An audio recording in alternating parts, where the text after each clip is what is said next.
What's going on, fellow A-pluses? It's your boy, Adam Perez. We're back once again with a brand new live episode of A-Plus Hero Report, your weekly stop for your Marvel, DC, television, and movie news as we go ahead and wrap up your weekend with some of the hottest news from your favorite fandoms and franchises. We got 6 incredible topics. We're going to be diving into a huge preview when it comes to the MCU Thunderbolts as we got ourselves our brand new look here this week. We're also going to dive a little bit into our Star Wars bag as Andor Season 2 dropped a brand new behind the scenes look. We'll go ahead and dive into that as well. Harry Potter's got some television casting announcements. Keanu Reeves has a brand new movie that just landed a writer. All that plus much more. Your live viewer questions, honorable mentions. Sit back, relax, and we'll see you guys on the other side.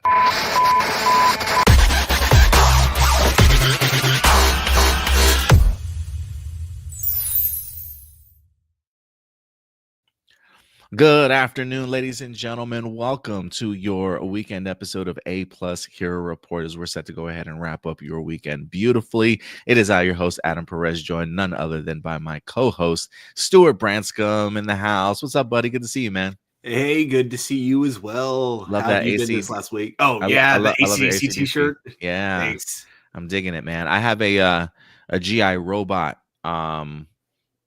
t-shirt coming in. Oh, that's awesome. Yeah, it's does it say, do you want to kill Nazis with me? Or I think it says, I think it's a picture of him and then it says was right, like GI Robot was right or something like that. So it is very much it is very much along those lines.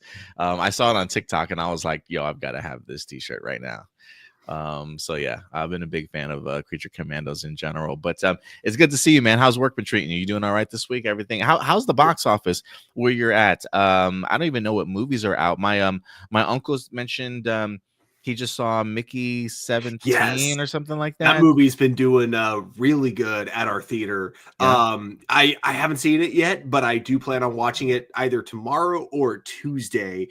Just the scenes that I've walked in on look absolutely hilarious and depressing too. It's kind of like it's definitely a depressing comedy. Yeah. But one of the highlights, I got to say, you see a little bit of him in the trailer, but not a lot. But I got to give some props to Mark Ruffalo because he plays it just in such a hilarious way, and it's just it's very clear kind of the metaphor, like on a meta level, who he's like kind of trying to like imitate. He's not trying to do like an exact impersonation, but you can definitely tell he's putting his inner Trump into it. Let's just like say that.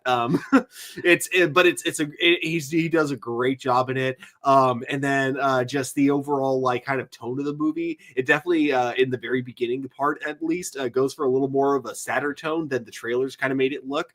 And I do love when sci-fis ask like bizarre questions that are currently not relevant in our world, but you could see them being relevant in the world at some point in the future. So I love the way that this movie tackles clones. There's this whole aspect of the movie where so there's like this whole aspect of the movie where like there's this moral like kind of questioning about whether or not clones are okay, and especially like when it comes to crimes, like if one person commits a crime, do you punish both the person and the clone because they're kind of the same person, that kind of stuff. So because of that, they end up making clones illegal on Earth but not in space. And so because of that, you now have people using clones in space to just figure out like what it like they kind of use clones kind of like as lab rats is the best way to describe it. They basically put clones through like dangerous situations that they inevitably die in, with the idea being, oh, hey, we just reprint another body. So it's not like you're actually dying, but the memory of that painful death is still there. So you end up dying with that annoying memory of your death. And so therefore you have like this whole thing where it's like, you just remember dying over and over. So yeah, anyways, all that to be said, it looks like a great movie, and I can't wait to watch it all the way through. Yeah, I definitely want to go ahead and check it out for myself here. Yeah, my uncle reached out to me. He told me he saw it. He was like, it's kind of weird. But he's also older. He's probably like in his early 70s also, but he's always been an avid movie movie buff for sure. We always talk movies all the time. And I don't even know what else is in the movie theaters right now, so I definitely need to check my AMC app and see what's out there right now, because I may want to go ahead and check out a movie or two sometime this week. But yeah, Mickey 17 I think is definitely on my radar. Let's give some love to some people that are watching us live today. If you are watching us live, do us a big favor, man. Hit that like button. The like button definitely does go a long way. Certainly helps our algorithm, helps the reach for sure. So feel free to go ahead, especially if you're in the live chat. At the end of the day, these are always our A+ opinions, but we love talking with you guys and hearing your discussion topics and some of your conversation pieces off of the stuff that we talk about here on this show. So feel free to always jump in the live chat if you want to. And if you are watching this live, please hit that like button. Who do we got here? We got Enrique in the house. Official cast announcement trailer for the upcoming Shrek 5 for the last 2 weeks. Yeah, I think that's when they revealed Zendaya was going to be a part of Shrek 5. Shrek is love, Shrek is life. Enrique says also the final trailer for the upcoming Minecraft movie last 2 weeks. I did see that they dropped a brand new trailer, but I have not had the opportunity to watch it myself. Also, they confirmed that Oswald the Lucky Rabbit television series has been announced for Disney Plus. Is that the project that Jon Favreau is attached to? I thought I saw a picture of Jon Favreau and Oswald the Lucky Rabbit, but maybe I'm tripping.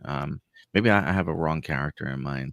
If they do this, Warner Brothers needs to make a Steamboat Willie movie then, because Oswald is correct me if I'm wrong, but isn't Oswald the rabbit the inspiration for, or like the predecessor to Bugs Bunny? Maybe. I'm not sure. I don't know the history behind Oswald, but you might be right. Because if that's the case, then Warner Brothers now needs to make a Steamboat Willie movie. I mean, hey, we got a Steamboat Willie horror film, so why not? True. Johnny, what's up, Johnny? Good to see you, man. Things are going well around here. Ram Jam says yes. That's who that is.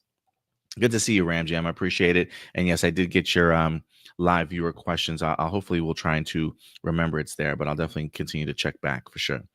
But yeah, things are going well here, man. Not too bad.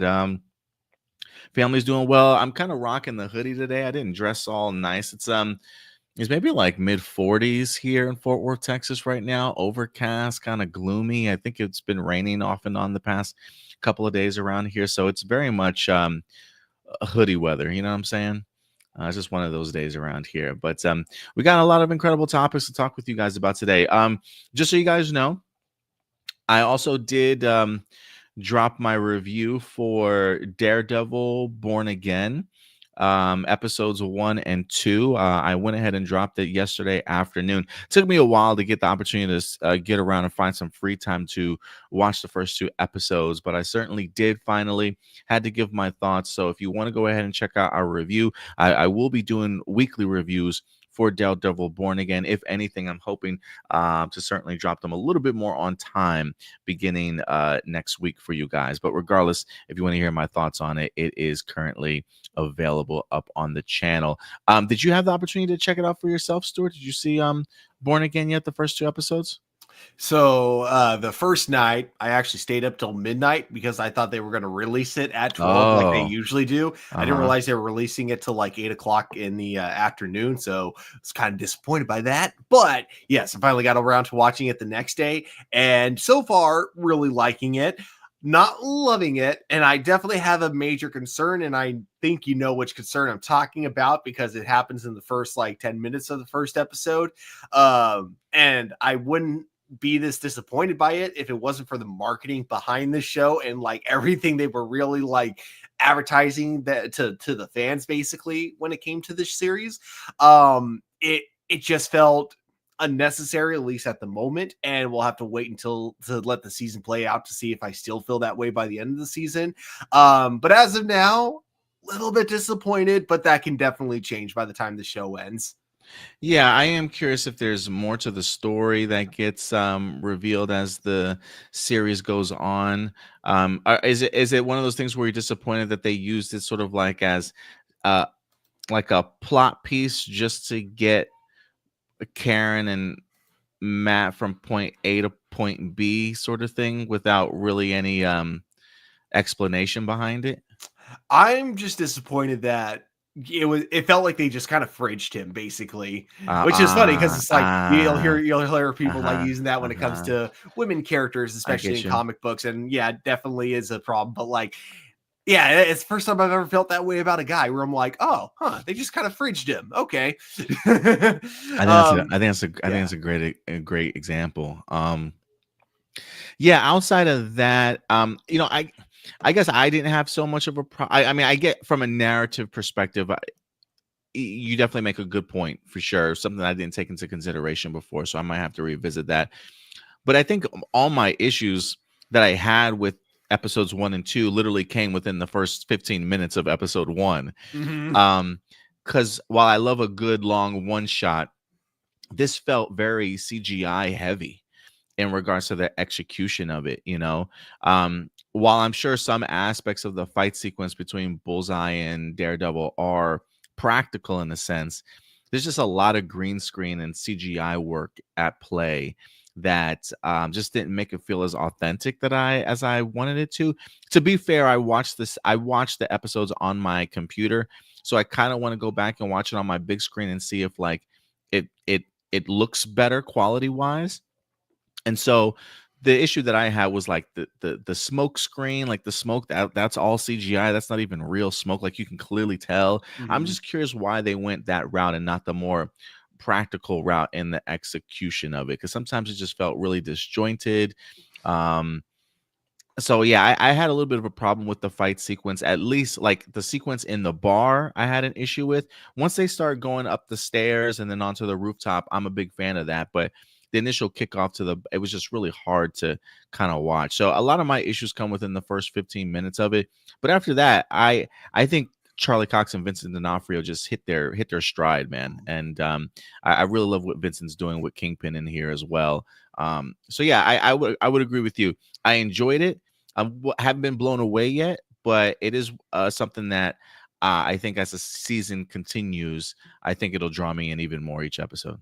Yeah. While I definitely agree with you with some of the bad CG, especially like not even from the hallway fight, but when you see him The going from swinging and roof, yeah, stuff. the swinging. Oh my Why gosh! did Like why didn't they I do thought, that practically? I know, Like, like, or why did we even need it to begin with? Honestly, I mean, look, yeah. don't get me wrong. I have always loved seeing Daredevil swing from the rooftops like he's freaking Spider-Man. But there is an aspect of, I think you could do such a better job practically. Like, why not just set up a long set piece of a rooftop and get somebody in the costume and do some really cool parkour moves off of a rooftop the entire way? Like, you could literally film that practically.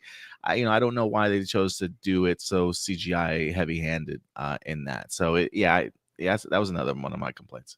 So yeah, while I wasn't a fan of that, I did, however, like the rest of how it was filmed. Like I like that they're back to Yeah. shooting on location, which is something that like I I feel feel like like I'm in the Marvel, city. yeah, I feel like I'm in the city. it's something that I feel like a lot of Marvel shows were lacking. Definitely some of the more expensive ones. So it's really cool to see them finally going back to kind of like shooting on location. It makes the show look just so incredible. I love what they do with Matt's power, like in the bar specifically, like how they kind of like mess with the aspect ratio and then they zoom in onto a completely different place. Like apparently to pull that shot off, they had to use 3 cameras to get like the right angle and to be able to smoothly switch from one camera to Oh, so another without you that's noticing. So I cool. love the way this show looks, the way it's shot, Yeah. with the exception, like you said, of that kind of first 15 minutes of the first episode. Yeah, I do love the way I said it. I think the directing and cinematography, the lighting looks really good in this show too. I am a big fan of the way that it's being shot for sure. It feels grittier. It feels like it's in city. I feel like I'm a part of the world the way that they're shooting it. So I'm a big fan. Ramsey says I'm going to start watching Born Again tonight after I get through watching number 1 Sentai Goes Usual. Awesome. Let us Let know us know what what you you yeah. thought or Let what us you know. think. Yeah, let us know what you think next week, Ram Jam. You'll have 3 episodes to tell us to let us know how you felt about it. Sam, what's up, Sam? Good to see you in here, man. Adam and Stuart, I watched Netflix series 1, Black Doves is brilliant. I need season 2. I haven't heard of Black Doves. Maybe I'll have to. Is that an anime? No idea. I'll have to check that one out. Appreciate the recommendation, Sam. Thank you. If you guys love like detective shows, I did find myself binging the Alex Cross series on Amazon. It's called Cross with Aldous Hodge. I was a really big fan of it. I need to finish season 2, but yeah, check out Cross if you get a chance. You know what show I just started watching? Speaking of Amazon, on Amazon. Oh, Which you're one? muted. Which one? Reacher. I finally get the hype around it. Nice. I Okay. finally started. You know what kind of blows my mind about season 1 more than anything? What? The fact that you see how big this guy is, and yet Oh, you yeah. still have people trying to pick a fight with him. I'm just like, you kind of deserve what's coming to you if you really think you can take this guy on. I mean, yeah, he's not like Tom Cruise, Jack Reacher. You know what I'm saying? Like, this is a Yeah. whole other beast. It is funny you bring up Alan Rickson as Reacher. He came out again this week and talked about the idea that his name continues to be floated out there as Batman. And I believe, James Gunn has come out and says, no, he's not our Batman, sort of thing. But he continues to talk about it, or at least put his name out there. I'm sure that there are probably a lot of other actors that I'm not even considering in the back of my head, but I feel like he's growing on me a little bit more as a possibility. I don't know how big they want their Batman. I don't know how fantastical they want their Batman, but I would be curious when you get the opportunity to watch more of the show. Let me know what you think of him as possibly as a Batman.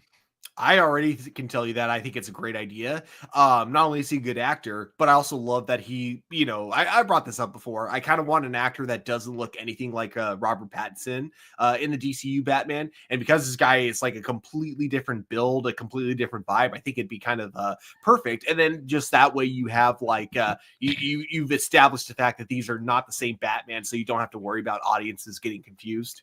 Fair enough. That's cool. Within the first, I'm glad that within season 1 you can kind of see it already. But yeah, we'll see what they decide when it comes to the DCU. But guys, let's go ahead and kick off this show. We got some honorable mentions for you guys. Let's get into our first segment.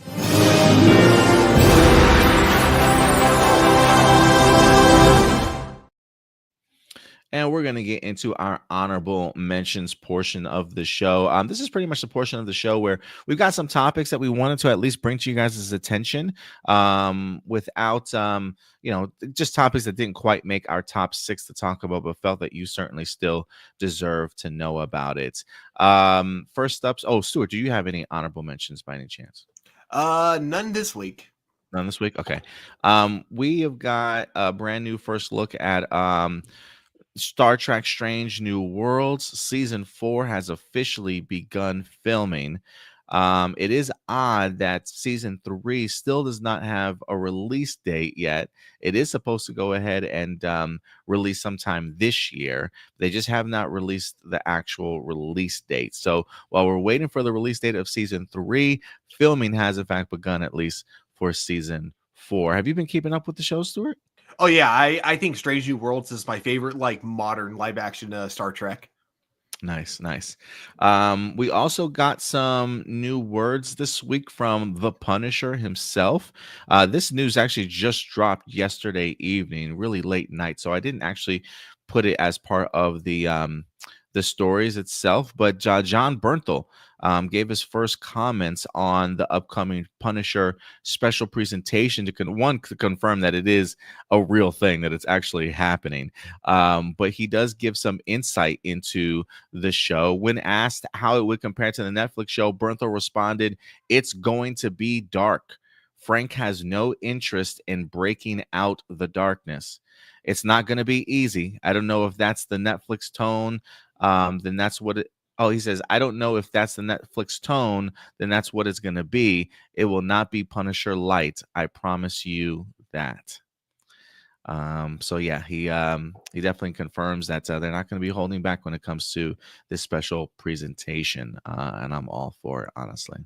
Yeah, definitely. But I stopped being worried about that kind of stuff after Disney kind of, well, first of all, after they released Echo, and then second, after they made it clear that when they released Daredevil, it was still going to keep the TVMA rating.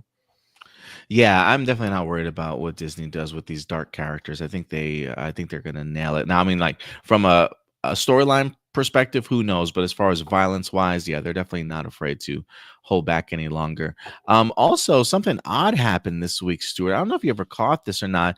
The CW Powerpuff Girls pilot managed to find its way in the news this week. If you guys recall, back towards the tail end of the CW as we knew it, they had an attempt to go ahead and bring a live action Powerpuff Girls series to live action, or to the series, or to the network itself.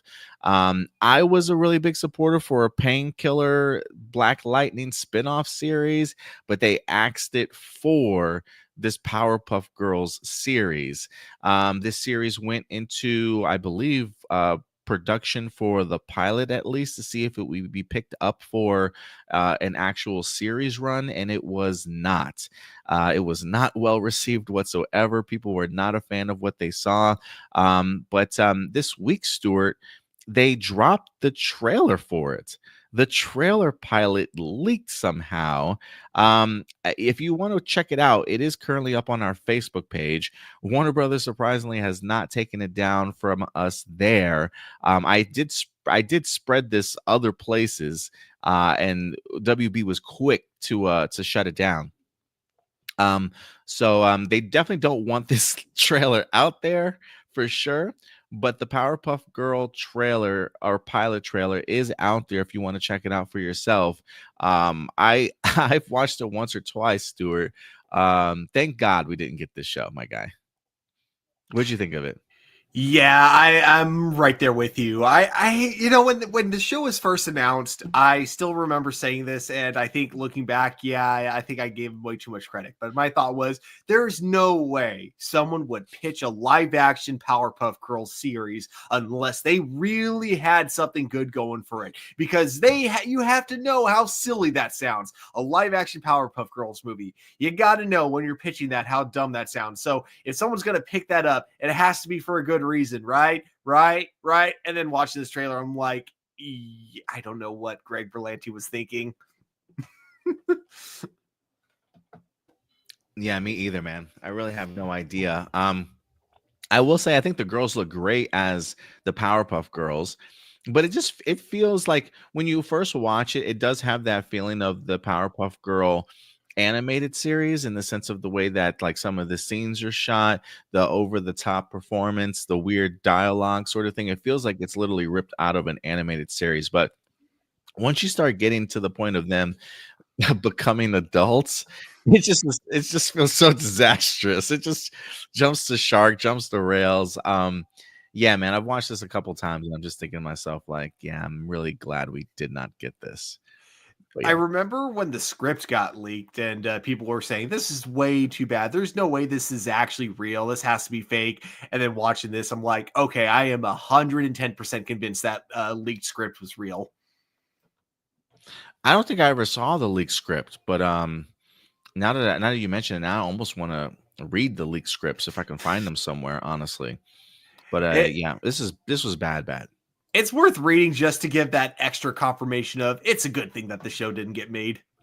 Yeah, absolutely. So yeah, if you guys want to check it out, it is somehow still up on our Facebook page. Chloe Bennett fans Facebook page actually posted it, and we reposted it on our page. So if you want to check it out for yourself, it is on our Facebook page right now.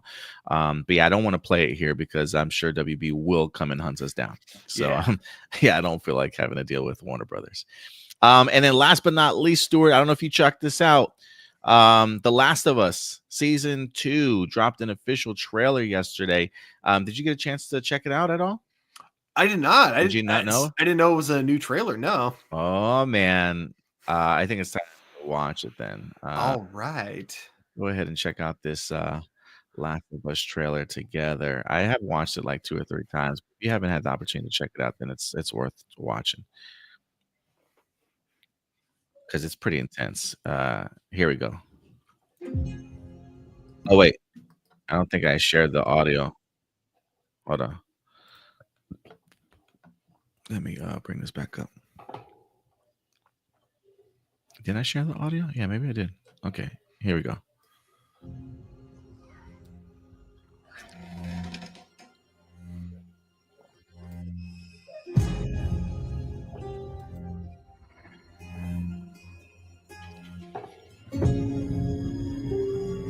You okay?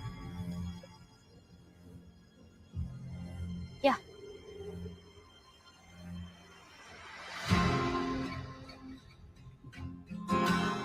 This is where we live. What's that? The fence. What's inside? People. What's outside?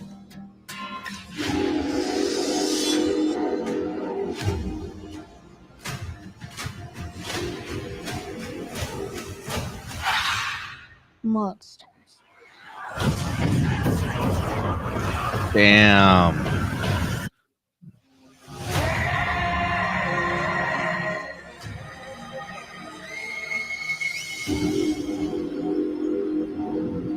By the time the sun comes up tomorrow, there's a very good chance you'll be dead. You're gonna lose.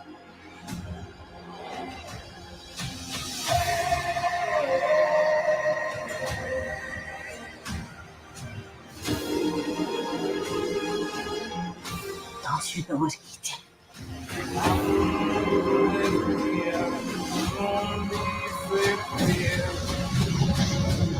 Damn.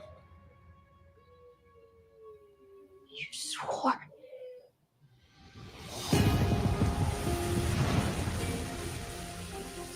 April 13th, y'all. Get ready. April 13th is the new season. What'd you think, man? Fuck, dude, I'm getting emotional flashbacks from when I played the game. There's so many like kind of things that they play that I'm like, I remember how this played out in the game. All I'm gonna say is that, yeah, make sure you got a box of tissues when you're watching this, because it's gonna hit you in the heart, man. You know, look, as somebody that hasn't played the game, I think I've had one thing at least spoiled for me from part 2. But outside of that, I have no idea what's going to happen in this show. But the trailer alone has this feeling of like something ominous is happening, like something ominous is coming. There's a sense of dread.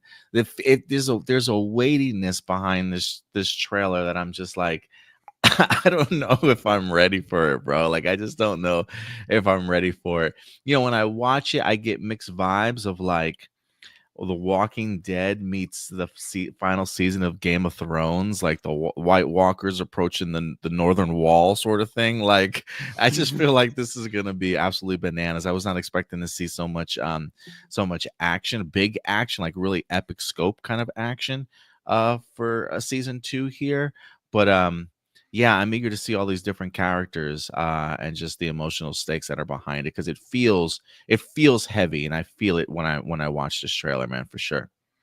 Definitely. I gotta say, it's kind of exciting having you as someone who has not played the games, so I can get your kind of reactions like as the episodes come out. It kind of feels like, so my fiance, when we started dating, she introduced me to Game of Thrones, and I think the show was on its 5th season when I started watching. So there would be times, whether it be the Red Wedding, or whether it be like other really big deaths that would come up, where like she would just kind of like have a look on her face whenever we were about to watch an episode like that, and I would just know from that look of something bad's gonna happen, isn't it?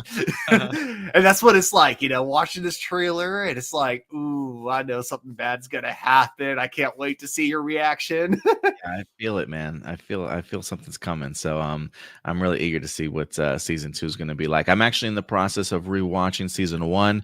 I just watched the first episode again last week. Nico Parker was incredible in the very first episode.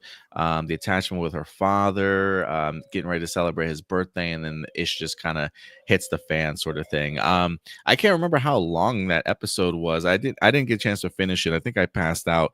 I started watching it rather late last night, but I am in the process of a Last of Us season 1 rewatch, because I got to get ready, man. I got to get ready emotionally.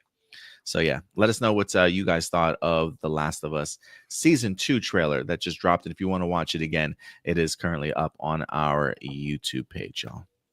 Oh, you know what? Before I move on, Last of Us related, I'm glad I remembered this, but we had talked about The Last of Us a couple of weeks ago. I don't know if it was last week or if it was the previous week.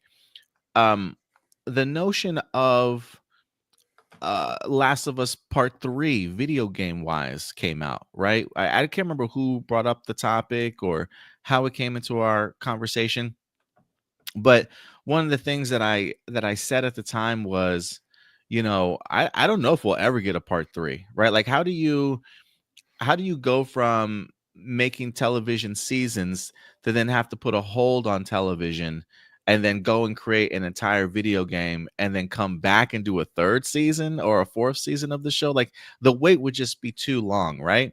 So this week, before the trailer wind up dropping, Variety did drop a huge in-depth article on a huge in-depth article for The Last of Us Part 2 over on Variety. If you want to check it out, that is also on our YouTube, on our Facebook page. But the question for Part 3 came up, Stuart. Let me go ahead and pull up this article here real quick. It's just literally the last portion of this article.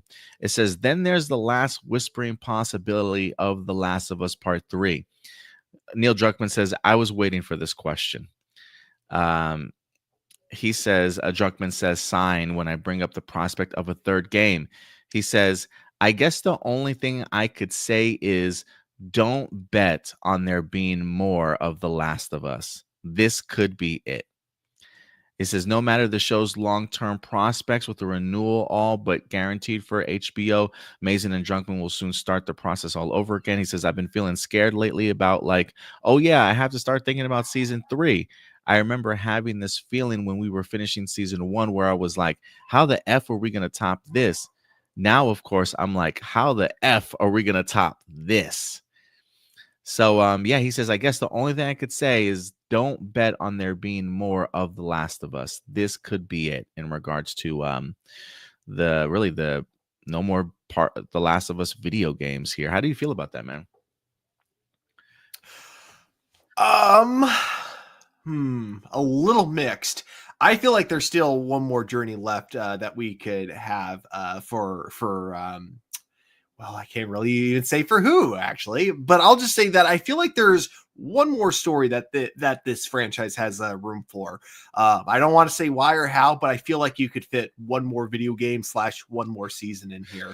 But we'll have to wait and see if the showrunners feel that way. I mean, I'm very much under the impression that they are going to finish the show, but in a season 3 form. Like the idea of them revisiting or finishing that story in video game format feels like that's not going to happen. It feels like the story that he's got to tell will finish up, but in television form. I mean, who knows? Maybe after season 4, after the Last of Us show wraps up, maybe they can do a video game around, like adapting the final season of the show. I don't know how you would pull that off, but it sounds like his focus is going to be on whatever stories are left telling. It'll be on in the form of a television show. Yeah. So yeah, probably we'll get a season 3, just not a third video game. But who knows? Maybe the season 3 will inspire a third video game. We'll have to wait and see. maybe. Because I do expect seasons 2. I'm expecting at least 4 seasons of this show, honestly. Because I think they're going to be breaking part 2 of the video game into 2 seasons. But yeah, and then maybe wrapping up with a 4th. Who knows? Let's see here. A couple people said, Ram Jim says, I'll pass on the live action Powerpuff Girls. I don't blame you. It looked like the live action Gem and the Holograms, he said. Sam says, I would like to see Ed, and Eddie live action. Also, Dexter's Laboratory. Interesting choices, man. I mean, Dexter's Lab, I can see it, but Ed, and Eddie, I don't know.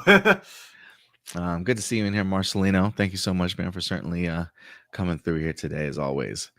But guys, with that out of the way, I think it's time to get into our main topic. So you ready to go ahead and dive into this with me, Stu? Always. Guys, we got some incredible topics here for you guys today. We've got 6 incredible ones, starting off with, as you can see, our main story here for the Thunderbolts. Empire Magazine was not playing this week, Stuart. We got ourselves a brand new cover for Empire Magazine that has a couple of brand new articles that we're going to be breaking down for you as we get new further insight in regards to this upcoming movie itself. Yeah, they had like 3 different articles that let us know a little bit more about this upcoming Thunderbolts movie that continues to grow on me. Every time I feel like we get a brand new look, which we did this week. Did you have the opportunity to see it, Stuart? I haven't, but I heard about it. It was the trailer, but it was in the style of like an A24 movie, right? Yeah, it's very much highlighting sort of the creatives behind the the movie itself, which is a rarity. You know, one of the things that I loved about the trailer or the new look that we wind up getting for Thunderbolts was the idea that they didn't mention a single actor's name. There was no roll call whatsoever of the actors that were going to be in it. Instead, it gives us sort of a rundown of not only just the writer and director, but they emphasize who the editor is, who the cinematographer is, who the production designer is, like who does that, you know, and it highlights some of their like past work. So it definitely does feel like I said this in one of my comments, like a A24 production inside of a MCU movie, which is kind of crazy. But it's really grabbing a lot of people's attention. It's really screaming confidence for this movie that Marvel Studios certainly seems to have towards it. And we're gonna break down some brand new quotes from not only the directors but also some of the stars of this movie as well, Stuart. So let's go ahead and dive into this together, man. We got a couple of them here.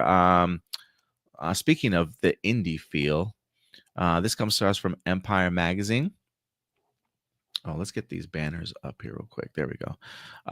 We got Florence Pugh calls Thunderbolts an A24 feeling assassin movie with Marvel superheroes. Excuse me. It says in the hands of a director previously behind the indie favorites like Robot and Frank and Netflix hit Beef, the result is something with a tone distinct from any previous Marvel movie. It ended up becoming this quite badass indie 24 feeling assassin movie with Marvel superheroes, is what Florence Pugh tells Empire. Jack Schreier has form in that arena, given Beef was an actual A24 production.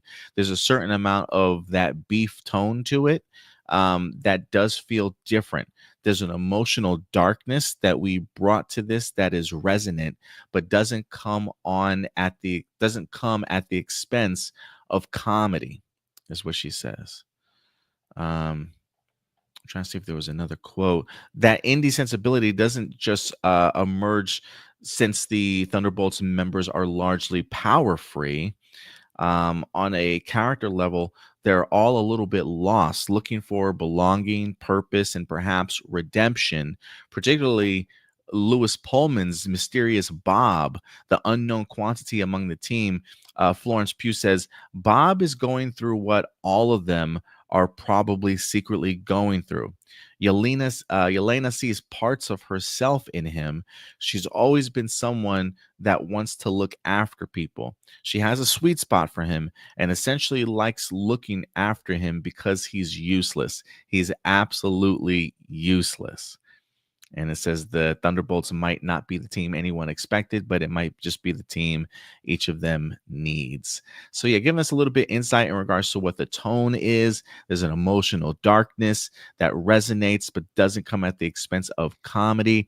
And then also hinting at the relationship between Yelena and Bob here. I think Bob is going to prove that he's far from useless, Stuart. I feel like that. And it makes me wonder also, so is he not going to get his powers then? Is he not going to become like Sentry until the very end of the movie? So it'll mostly just be, I totally forgot, who's the evil Sentry again?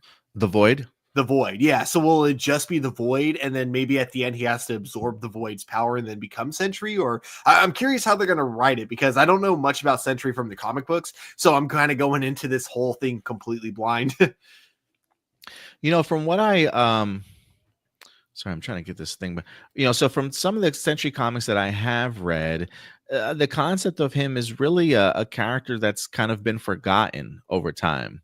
That he used to be a superhero back in the day. He used to team up with all the big superheroes that we know, but something wound up happening where people had to begin forgetting about him. And one of the things that you come to find out is the reason why he had to be forgotten is because he has sort of like another personality to him, another side to him. He's actually his own sort of main villain in regards to the Void.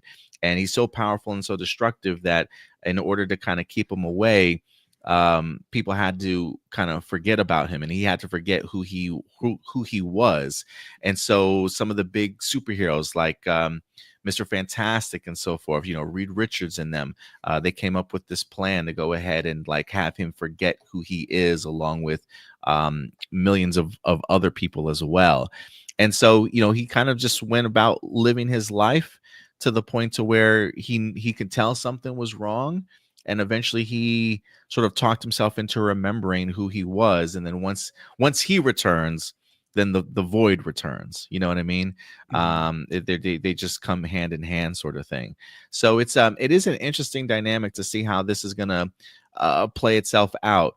It feels very much like they're either on some type of mission to get Bob or to pull him out from somewhere. I'm not quite sure, but it does feel like when I read this, there is a sense that Bob probably won't be the Sentry to begin with. He's probably just going to be Bob for a lot of the movie, maybe. I mean, if Yelena has that sort of sense of, I mean, she is right. Yelena definitely is the type that wants to help other people in that regards, or protect other people. And so I can easily see her becoming protective of Bob, only for Bob to eventually reveal sort of like who he is in this film. And then shit just winds up hitting the fan. There are a couple of images, brief images from the trailer, like when somebody pushes Red Guardian out of the window. If you look at the trailer, if you freeze frame it, it looks like Sentry in his Sentry form, like the silver gauntlets, the yellow and blue suit. But eventually something does take over, and it looks like he eventually does become the Void. So I do expect a Bob reveal in here at some point in time to be the Sentry. I just don't know how far into the movie it's certainly going to be. And when things hit the fan, I am curious as to what that emotionally is going to mean for somebody like Yelena, who clearly has attached herself to this character as this movie winds up sort of progressing in here. So yeah, I'm excited to see how they pull this off. Definitely. Darth says, what's up, Darth? Good to see you in here, man. He says, so has Sentry been in the MCU this whole time? I am curious as to how they're going to play this. How much of the origin story are they taking from the show itself? I mean, from the comic book itself. Like, was he, what I had two situations in my head when I'm thinking about this. If they stay true to his origin story and he was a previous hero, was he a hero during the time of like Hank Pym's Shield, and when they had Dr. Foster as Goliath? When we see those flashbacks of like an aging Agent Carter and Hank Pym, and we get the stories of Ant-Man and the Wasp going on these missions and stuff, was he a hero during that particular time? Or has he been a hero since something like the invasion of New York? Like, did he secretly help the Avengers in New York during the invasion, and we had no idea this whole entire time, but he's been there, right? Like, wouldn't that be freaking crazy? Like, I am kind of curious as to how they're going to tackle that, and if he's already had impact in the MCU, but not. Yeah, I have no idea how they're going to play that out, but it is fascinating. depending on this movie's budget, if they're, I don't know how expensive this would be, but it would be really funny if we go back to the, first Avengers movie and we just see the exact same, like we see flashbacks from that, and it's the exact same thing, except you just have Sentry animated into the fight scenes to make it look like he was fighting alongside with the Avengers, and then we, cut to present day, and it's just like, I don't remember that. Well, that's because no one remembers, or something like that. Yeah, like what if we get that traditional Avengers one shot when everybody lands in the city street and the Sentry is a part of the team, and like nobody's known this whole time? That would be so crazy. But yeah, it'll be fun to see how they handle his origin story in here. We got Indy in the house. What's up, Indy? We're looking forward to having you here soon, man. Angie says, yeah, he has multiple personalities. The Void is the evil side of him. Okay. Marcelino says, I hope you read the Sentry comic, Stuart. You're missing out on a lot of great stuff. Yeah, I think there's a 2005 Sentry miniseries, like 5 issues. I wind up reading that. There is a second one. I can't remember what year it came out, but there are 2 miniseries I would recommend for the Sentries. Both of them 5 episodes each. I haven't read the second miniseries, but I have read the first. Marcelina says, yeah, it would be cool to show flashbacks where he fought alongside the Avengers when he starts remembering. Yeah, that'd be pretty badass, man. I hope they execute it well. Mm-hmm. Marcelino says, the creator of Sentry says he's attached to write a Sentry movie should the MCU want to pull the plug on a Sentry movie. That'd be pretty cool. Like the comic book creators tasked to write a Sentry movie if they want to do it, or the person who wrote Thunderbolts? Sentry writer. Oh, that's cool. What that says, yeah. He says Robert, or aka Bob, ingests a version of the serum, and the only way that defeated the Void was to erase Bob's memory because conventional means didn't work. So yeah, it looks like somebody either erased his memory and just stuck him in some sort of lockup facility, and maybe Homeboy's been there that entire time, and maybe that's what the Thunderbolts are certainly after, only to come to find out as to who they really help escape. You know what I'm saying? So it'll be interesting to see how that comes into play. We also got another great article from Empire Magazine too. This is comparing. This was an odd one at first when I read the headline. Thunderbolts will be the MCU's Toy Story 3. Can they get out of the trash can together? Like, what a headline. Like, oh man. But let's see what they're talking about in here. Where to begin? Jack Schreier's film leans into the notion that none of these characters would be the first choice for heroism. The mismatched team forced to work together, channeling influences from Reservoir Dogs to Ronin to Mission Impossible Ghost Protocol, plus another less expected touchstone. He says, I had Toy Story 3 in there. It wasn't as focused on a genre as much as the dynamics amongst the characters. They all have that dynamic of a team that is thrown together. He says that furnace sequence from Toy Story 3 works so well because you've come to care about these characters so much. Can they get out of the trash can together? And then I think there's another segment here. Yeah, it says, while the Thunderbolts team can do a fair amount of damage, it's comprised of members who have taken plenty of hits themselves.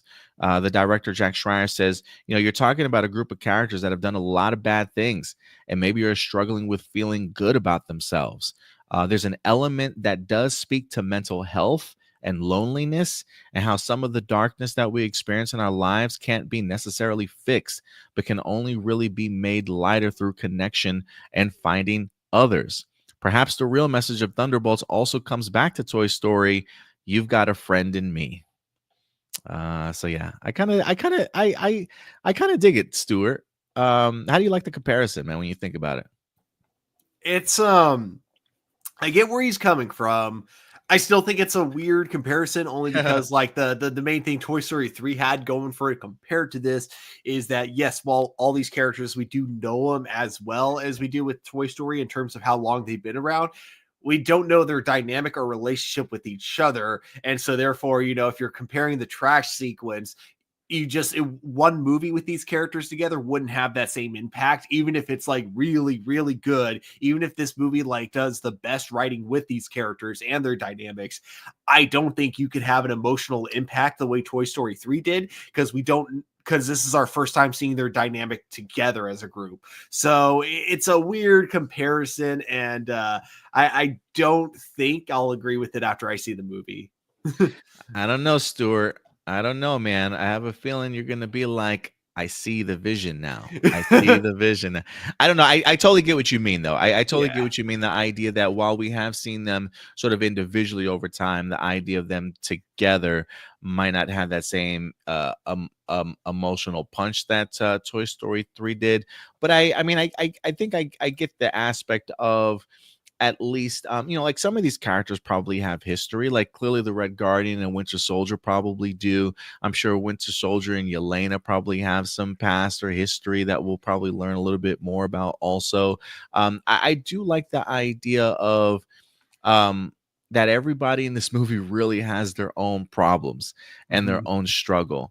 And the fact that they're not afraid to tap into the darkness and the loneliness, like this article says, I think is really going to work for a lot of these characters. I mean, like just from the trailer alone of seeing like Yelena, feeling some type of way, feeling like she's a little bit lost, clearly because of the loss of her sister, maybe not having any direction in her life.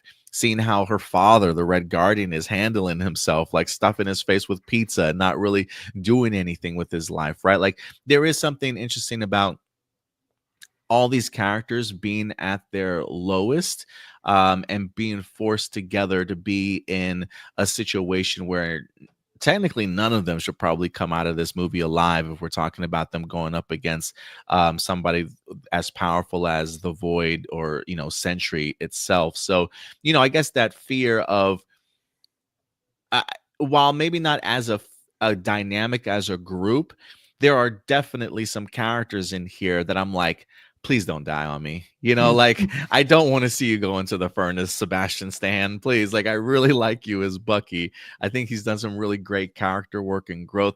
Same thing with like Yelena. I don't want to see David Harbour go out as Red Guardian, even though there's a sense to me that like if there is anybody expendable out of this group, maybe it's the Red Guardian and like somebody like Taskmaster or even Ghost, right? Like I feel like you might have some people on this team you can kind of I don't want to say get rid of, but be free of, sort of thing. But the people I think for me with the most emotional stakes I have attached to them, regardless if it's a group dynamic or not, is definitely Bucky, Yelena, and Red Guardian going into this movie. I'm legit worried for all of them, Stuart.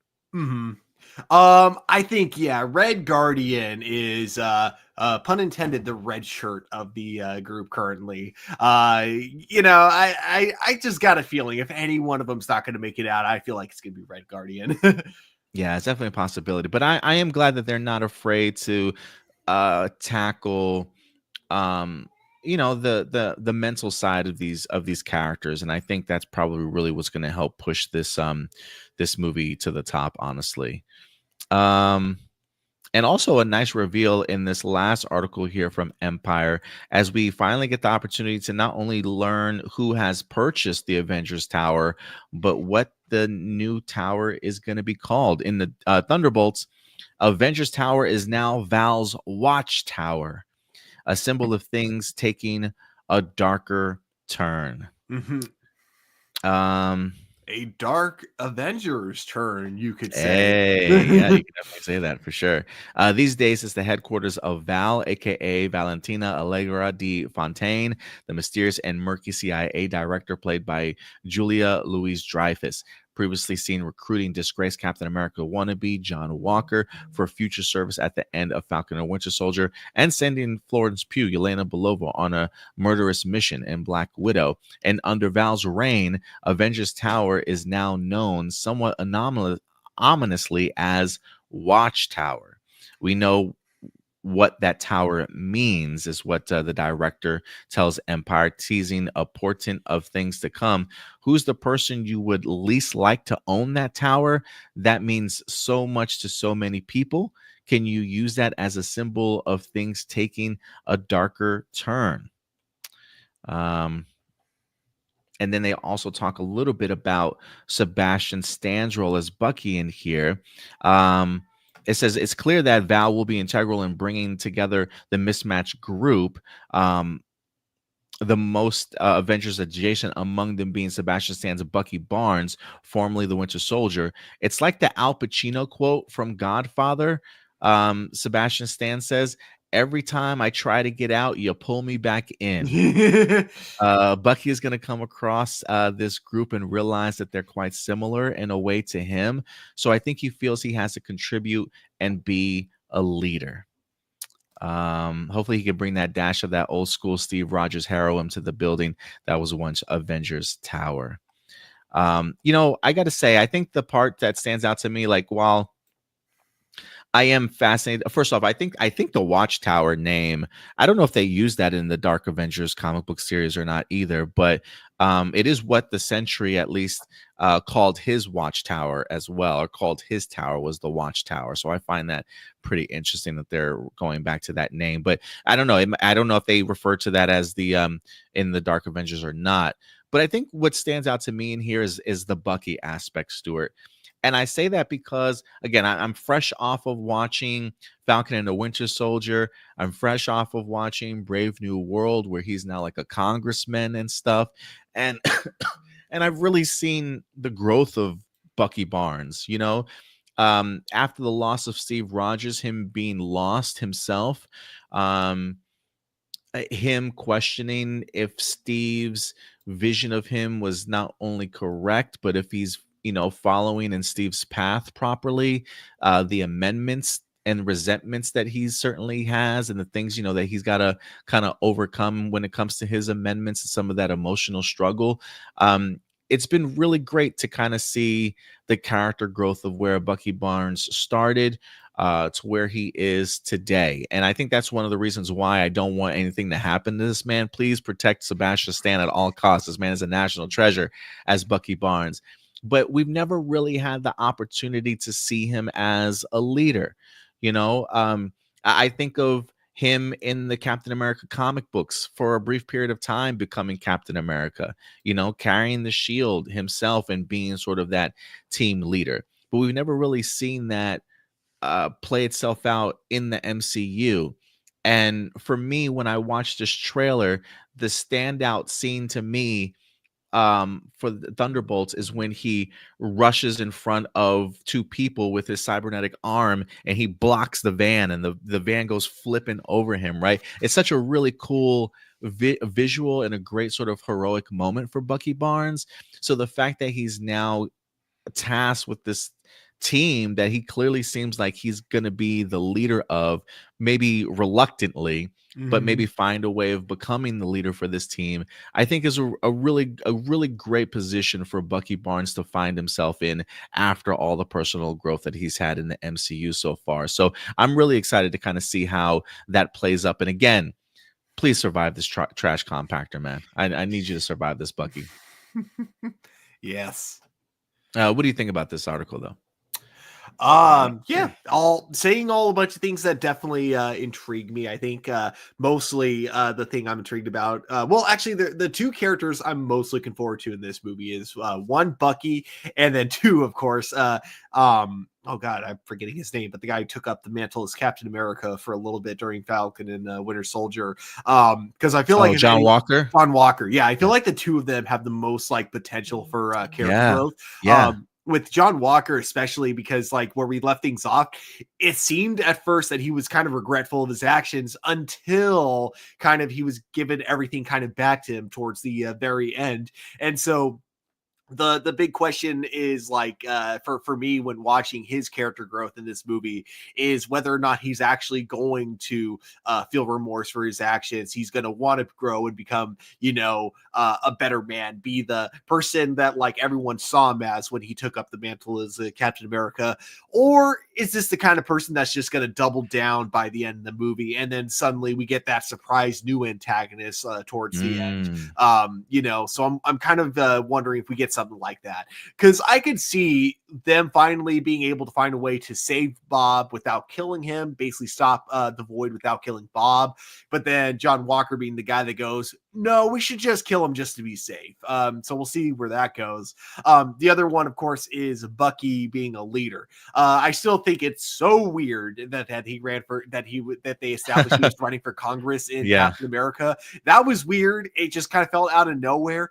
This, though, him leading a team is something I feel like they could definitely that actually feels earned from everything that we've seen from him before, because he, you know, very much like Anthony Mackie when he was playing Sam. You know, the big thing is that he was more of a follower right up until he was given the Captain America shield. And I feel like now that Bucky's given this opportunity to work with another group, this is now his opportunity to step up and actually become a leader and not just a follower. Yeah, I 100% agree, man. And so I'm really hoping that look, Sebastian Stan's an incredible actor. I feel like I've seen him in like there was I can't remember this movie. I saw it on HBO Max a couple of weeks ago. I'm completely drawing a blank at the name of it. But he also plays Donald Trump in that Trump film that I really want to see. Oh, He The looks Apprentice.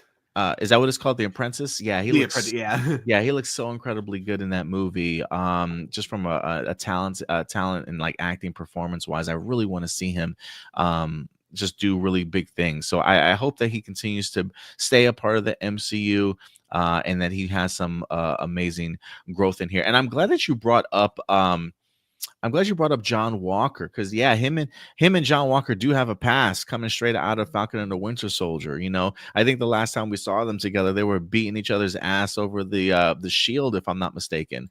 And so to kind of see them reuniting in certain ways, I want to see if anybody brings up that past between the both of them from the series itself. But yeah, man, I'm eager for this movie, Stuart. I mean, I feel like the more and more that I watch this, whether it be brand again, if you haven't had the opportunity to check out the you know what, Stuart, we're just gonna watch it, man. We're just gonna watch it because Okay. you said you hadn't had the opportunity to see it, right? Not yet, no. Let me go ahead and bring this up. It's only like a minute long. It does have some new footage in here, but to me, this just shows the confidence that Marvel Studios has in this movie. Let's go ahead and dive into it. This is the exclusive new look from Thunderbolts. There's something wrong.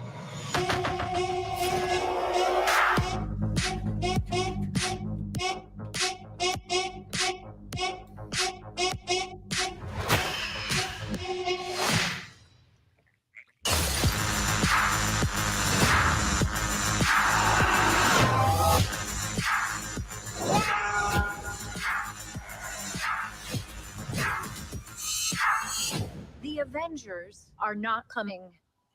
Who will keep people safe?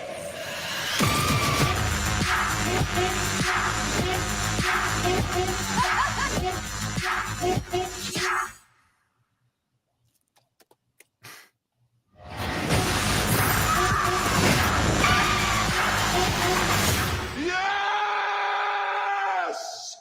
Yes!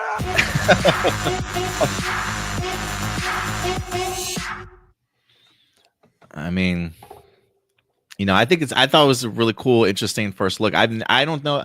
I said this before. I don't know if I've ever seen a trailer or something like that literally promotes the people behind the camera instead of in front of the camera the entire time. It's kind of crazy to me. Definitely. But yeah, guys, look, let us know your thoughts on Thunderbolts.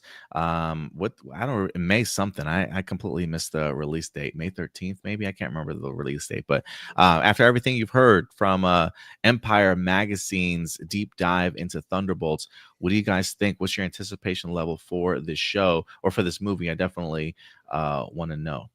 Blossom in the house. What's up, Blossom? Good to see you as always. Thank you so much. Marcelino says many people said that Bucky should have been the next Captain America, as he has a lot more and better stories to tell than Sam. Yeah, I wasn't sure what route they were going to go after Endgame. They definitely had certain lanes they could have went down just from a comic book adaptation sort of perspective.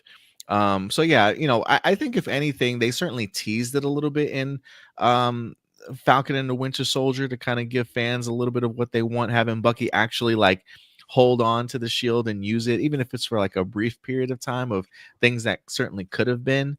But yeah, they could have easily gone any direction, but they certainly went with Sam. But I can understand people wanting to have seen Bucky as Captain America for a brief period of time. Yeah, I think like the main thing that Captain America, that like Steve Rogers was like kind of thinking when he chose Sam so Bucky, is that like Sam really felt more confident about himself. Plus, he, again, being like kind of a counselor, knows people, knows how to lead them. Whereas like Bucky was still kind of in the process of trying to forgive himself, trying to make amends to people. And I think Captain America knew that giving him the shield would have just been way more pressure than he needed. And so I think that was like the main thing that Steve kind of considered. The one thing that, of course, Steve did not consider that, they go over in Falcon and the Winter Soldier was Sam turning it down because, of course, just not feeling comfortable being a black man taking up the role as Captain America at the time. Something that, Steve just didn't have that perspective of at the time. So I really, I think it made total sense, at least like, kind of narratively. Narratively, I think it made a lot of sense. Yeah, I would agree, just based off of where Barnes had been, the revelations from Civil War. I mean, this guy was literally like an assassin for most of his life, right? Like the look of Captain America passing this on to somebody like Winter Soldier that clearly had a lot of stuff that he had to certainly work through, to me made sense as to why he might have passed it along to Sam first from a narrative perspective. So I totally get that. But yeah, guys, let us know your thoughts on the MCU Thunderbolts. I think it's going to be the best MCU movie of the year. Maybe not financially, but I think quality-wise, it might be. So we'll definitely have to see. Next up, Stuart, let's get into our Star Wars bag, man. We got two big Star Wars topics to certainly talk about here this week. For those of you who don't know, Andor Season 2 is set to go ahead and drop in April. April's going to be a big month, Stuart. We got The Last of Us April 13th, and then I think Andor like a week or two later.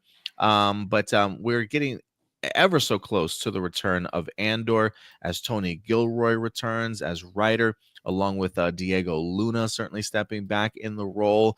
And as Andor, Cassian Andor himself. We did get ourselves a brief teaser trailer maybe a week or two ago, but this week, Stuart, they actually gave us a behind the scenes look, something to, I am always interested in the marketing, in the marketing purposes, like the decisions that they make in regards to what they allow us to see first, what they allow us to see second, like how they roll out these first looks. Because while I do think that the teaser trailer certainly got people excited, I think the teaser trailer certainly left some questions that I think this behind the scenes look certainly answers. We also did get ourselves a brand new poster as well, letting us know April 22nd is going to be the big day. I love this poster, by the way. It feels very reminiscent, like we're taking steps towards Rogue One. We are going to have 12 episodes of Andor. They're going to be dropping in 3 episode chunks in order to establish moving forward 4 years as we lead into Andor. So after I do my rewatch for The Last of Us, Andor season 1 is going to be my next rewatch. Stuart, did you get the opportunity to check out the behind the scenes new look? Not the new one, no. I feel like I've been saying that a lot this episode. I haven't checked out any of the new stuff like in the last couple days. Let me see if we can go ahead and bring this up for you so we can all watch it together. I may pause in the middle of it every now and then to kind of bring up some stuff. I think it might be like 2 minutes long, maybe a little bit longer than that. I'm not quite sure, but give me a second. I'm trying to find it in my timeline right now. Oh, here we go.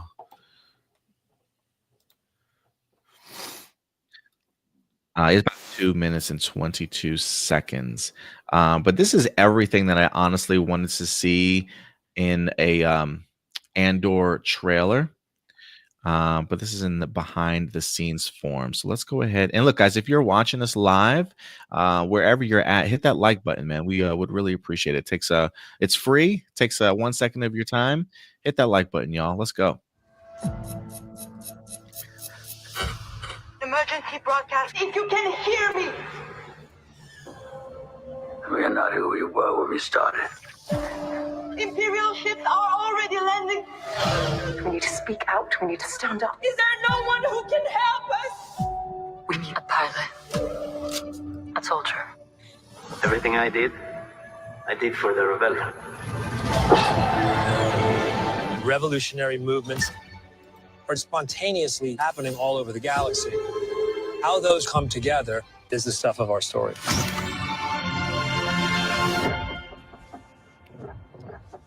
If season 1 laid the track, then season 2 is the juggernaut.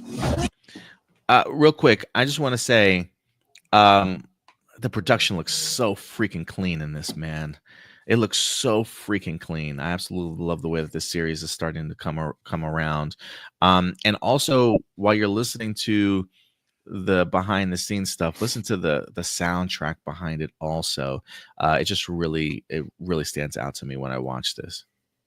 Season 1 laid the track, then season 2 is the juggernaut. The Empire cannot win. Well, they haven't won yet. We're building a real army. The rebellion's everywhere now. Galaxy opportunities. The insurgents have weapons at this point. We're counting on it. These 12 episodes are going to take us over the next 4 years into Rogue One. The complexity of the show, the possibilities of the show. It has to be all in. Nobody's allowed in here. I'm thinking like a soldier. Think like a leader. The size and scale of this production Wow. is unparalleled. Wow. That's a huge The set. sets and the costumes are breathtaking. Everyone does the homework. Everyone takes the time, and you can tell. Proceed. This is it. This is what you live for. It's human. It's incredibly truthful. And it just happens to be in a galaxy far, far away. It's the urgency of the situation. Not palpable. Lock it down! If we do Oh, I love that shot. That, yeah. This is the end. Hey, No expectations. I just now realized that shot of Alan Tudyk in there. I didn't see that upon the first watch. Let me see if I can find him again. Where'd you go? I just saw you, Alan. There he is. Oh, it's him in the motion. Oh my gosh, is he going to be in the show? Oh, sweet. We're Yeah. finally going to see how the two of them meet. Yeah, I just caught that watching this for like the third, fourth time through. I Oh just my caught that gosh. scene. That's That's so cool. Yeah, I'm so glad he's gonna be in this, man. So yeah, Andor season 2 streaming April 22nd, man. First impressions, Stuart, since this is your first time seeing it.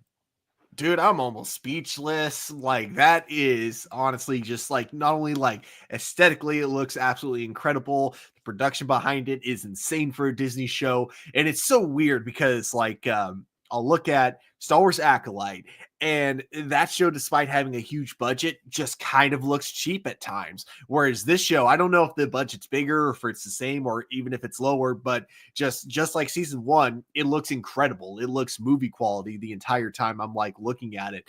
Also story-wise, this feels something, you know, again, of all the Star Wars projects I want to hear George Lucas's thoughts on, Andor is the number one, because I feel like Andor is like the big thing that really understands that, you know, I've said this before, Star Wars is slightly a bit of a contradiction in the sense that it's a anti-war, you know, kind of story, but at the same time, it's also a movie where the war is kind of the most exciting part of it, and that's why you go to watch it, because, oh, cool, we got to watch the good guys beat the bad guys. This is a show that I love because it really shows the terrifying side of war, the terrifying side of living under like kind of a fascist government and or you know, in this case a fascist empire. You know, that's one thing that season one really tackled very well. There's always been this joke that people make with the Star Wars movies of, oh well, is the Empire really that bad if you're just an average everyday citizen just going about your day? And we see through Andor season one, yes they are. It doesn't matter if you're just an average Joe going about your day, because you know what happens to what happens to Andor when he gets arrested. Sure, at the time he was guilty for, you know, terrorist acts, rebellious acts that, you know, in the Empire's point of view, it would be called terrorist acts. But the way he gets arrested could have literally happened to anyone. Absolutely. And that's like the number one thing that the show is trying to get it point out there. And I think that, you know, that's something Andor does so well, is that it really makes the Empire, it's the first Star Wars project where the Empire is scary. You know, and that's so funny that something 9 movies couldn't do, or, you know, it's just not something 9 movies wanted to do. They wanted to make it, you know, they're fun adventure movies. Whereas like this is like, no, this is like, we're looking at the Empire through like the perspective of not a Jedi, and the Empire in that perspective is terrifying. And now we get to watch how it all builds to a rebellion. We get to kind of see the start of that light that comes at the end of the tunnel, which is of course the original trilogy. And I love like the way the pieces are being set here. It's going to be interesting because I think season 1 had a great format in that every 3 episodes would be like one like kind of like mini arc, I guess you could say. Every 3 episodes was an arc. But here, every 3 episodes is now going to be a time jump. So it'll have that same kind of pacing feel. It's just that where they go at the end of the arc is going to be completely different than what they did with season 1. So I'm really looking forward to seeing how that all plays out. And then I love that the showrunner directly says that this ties directly, this basically leads directly into Rogue One. So one thing I'm kind of excited about though is to rewatch Andor season 1, watch this show, and then watch Rogue One immediately after, so I can kind of watch it as like kind of the finale for the season or for the series.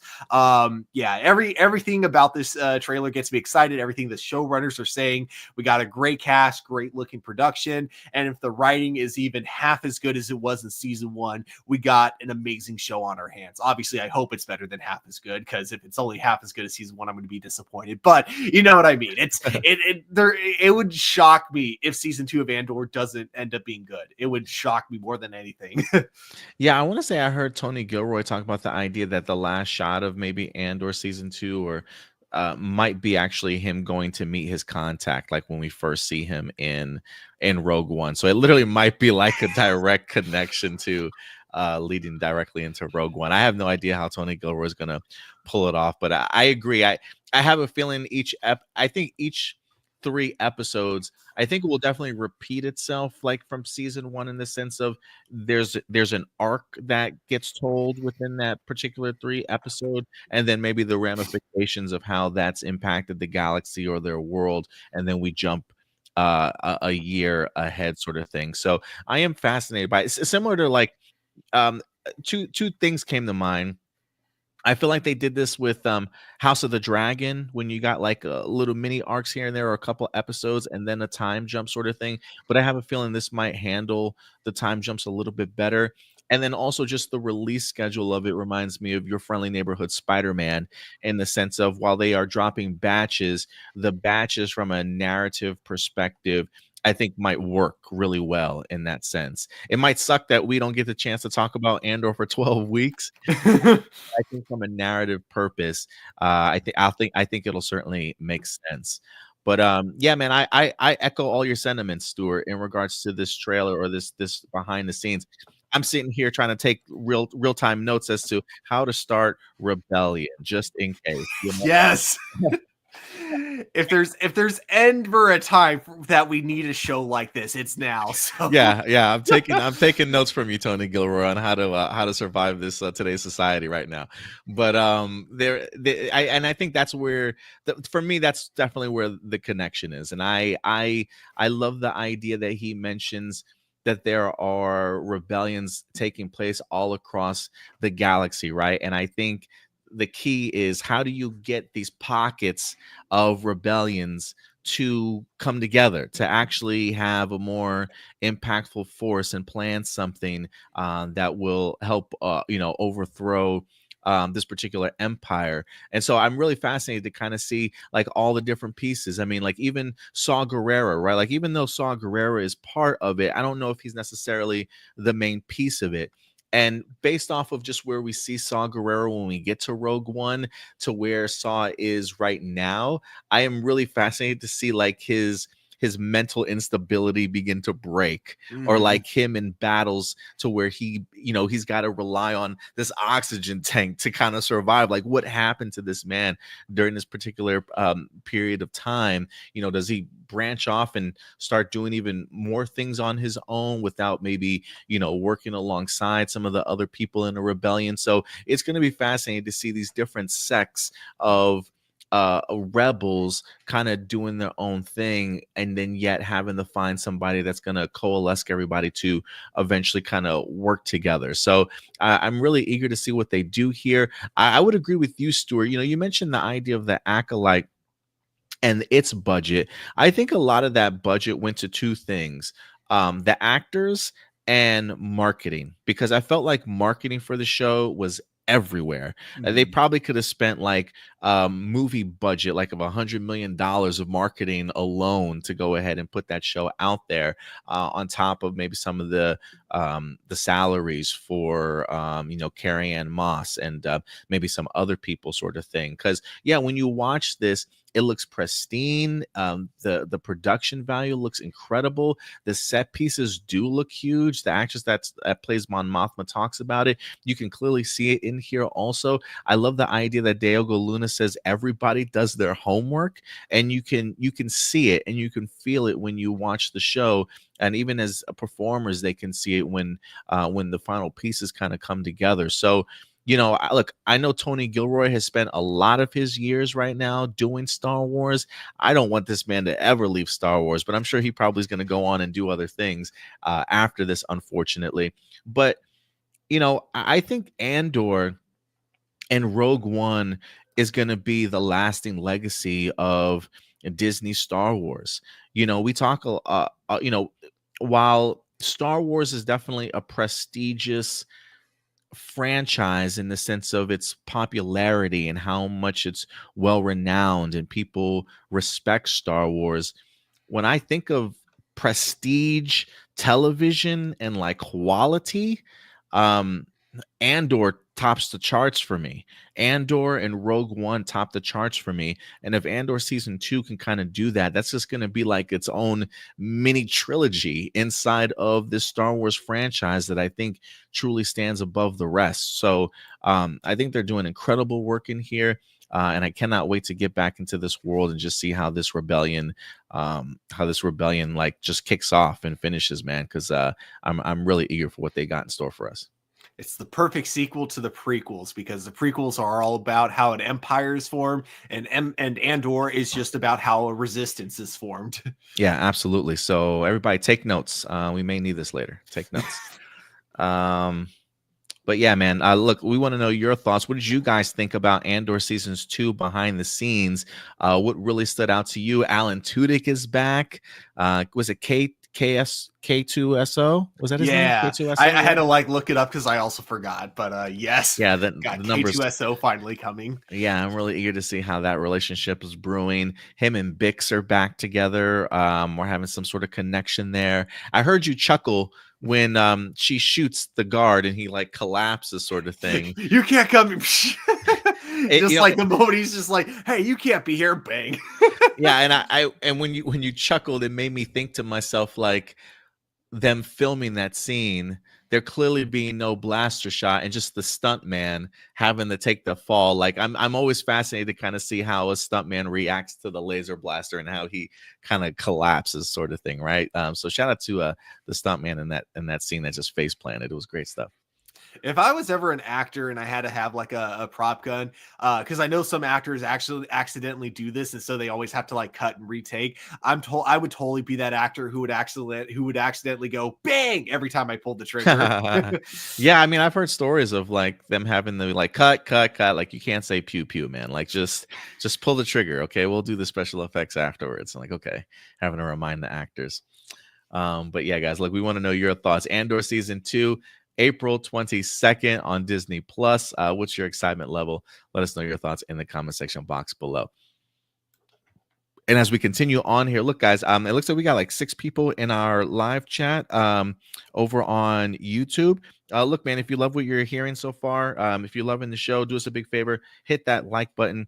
Definitely does go a long way, man. And feel free to share this video. Let people know APlus Hero Report is live. But if you are watching this live, hit that like button, please.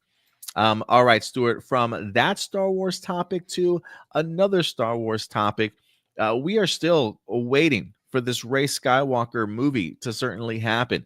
It's been a minute since we've had any sort of updates outside of they have brought on a brand new writer in George Nolfi after he has taken over the writing work of Stephen Knight. We have had some news updates in regards to the whole Kathleen Kennedy retirement drama and whatnot. But it was fascinating, Stuart, when we talked about last week's episode. Out of all the projects that Kathleen Kennedy has felt positive about in regards to things are in the pipeline, they're working out, that she feels confident about, one of those movies that did not come up at all was the Shermaine Obaid Chinoy Rey Skywalker movie. Feeling very much like they're still at point 1 or still working through the script process. I mean, she's mentioned everything from Mandalorian and Grogu, the Sean Levy movie, which she emphasizes is certainly going to be next. She even talked about the Simon Kinberg movie, where the script should be turned in sometime around June. And she even talked about the James Mangold Dawn of the Jedi film, saying that now that he's done with The Complete Unknown, there's a possibility that that might be his next film, that he's working on a script right now, right? So she says she feels pretty confident about 3 to 4 projects. But that Shermaine Obaid Chinoy movie just did not come up whatsoever. I still certainly expect it to be written, as there is somebody on board now. But this week, the writer Stephen Knight from Peaky Blinders sat down with the playlist.net and talked about his time in writing this film. And I don't know, I just thought it was fascinating in regards to giving us a little bit more insight in regards to the writing process. Probably not the most I don't know what's the word I'm necessarily looking for here. It doesn't feel as fluid and straightforward as most writing processes, but it seems as though, according to Stephen Knight, this is kind of normal, maybe for him or when it comes to Hollywood a little bit. But I want to get your perspective on this and dive into this a little bit. But this is from the playlist.net. Says a Star Wars Stephen Knight says working on the franchise is like stepping into a hurricane, and praises Kathleen Kennedy. Let's see what it says here. If it'll work okay for me.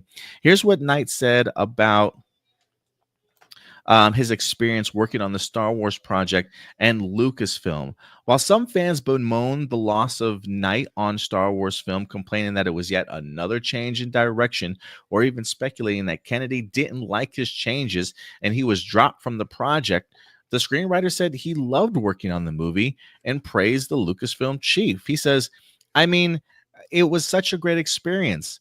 I'm not just saying this. They were great people. Kathleen Kennedy is a pleasure to work with. Lucasfilm are smart people who know their craft. And for me, it's like a particular discipline in the world of writing and film. It's this world, and you enter the world, and you do your bit, and you do your take. It says Knight also said that he understood. I thought this was interesting. Knight also said he understood that he would be writing on the film for a few months, would move on to his next gig, and that development would continue. He says, I always knew the process then moves on.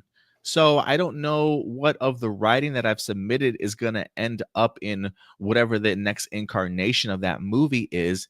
It's just great to be there and be a part of that. Knight did acknowledge the fan pressure around Star Wars, but said he used it in his favor rather than have it work against him. He says, working on the script, damn it, I lost it. It was going so well for me. Working on the script, he says, was to feel what it's like stepping into a hurricane in a way because of the fans, because of what they want and what they feel. So you're in this world and you're doing your bit in this world. But I loved it. You either get blown away or you use it. And I really wanted to use that energy to do what I do, to contribute what I want to contribute. Doing your bit on Star Wars is something that Knight describes as something of a privilege. Hold on one second. This thing keeps moving on me again.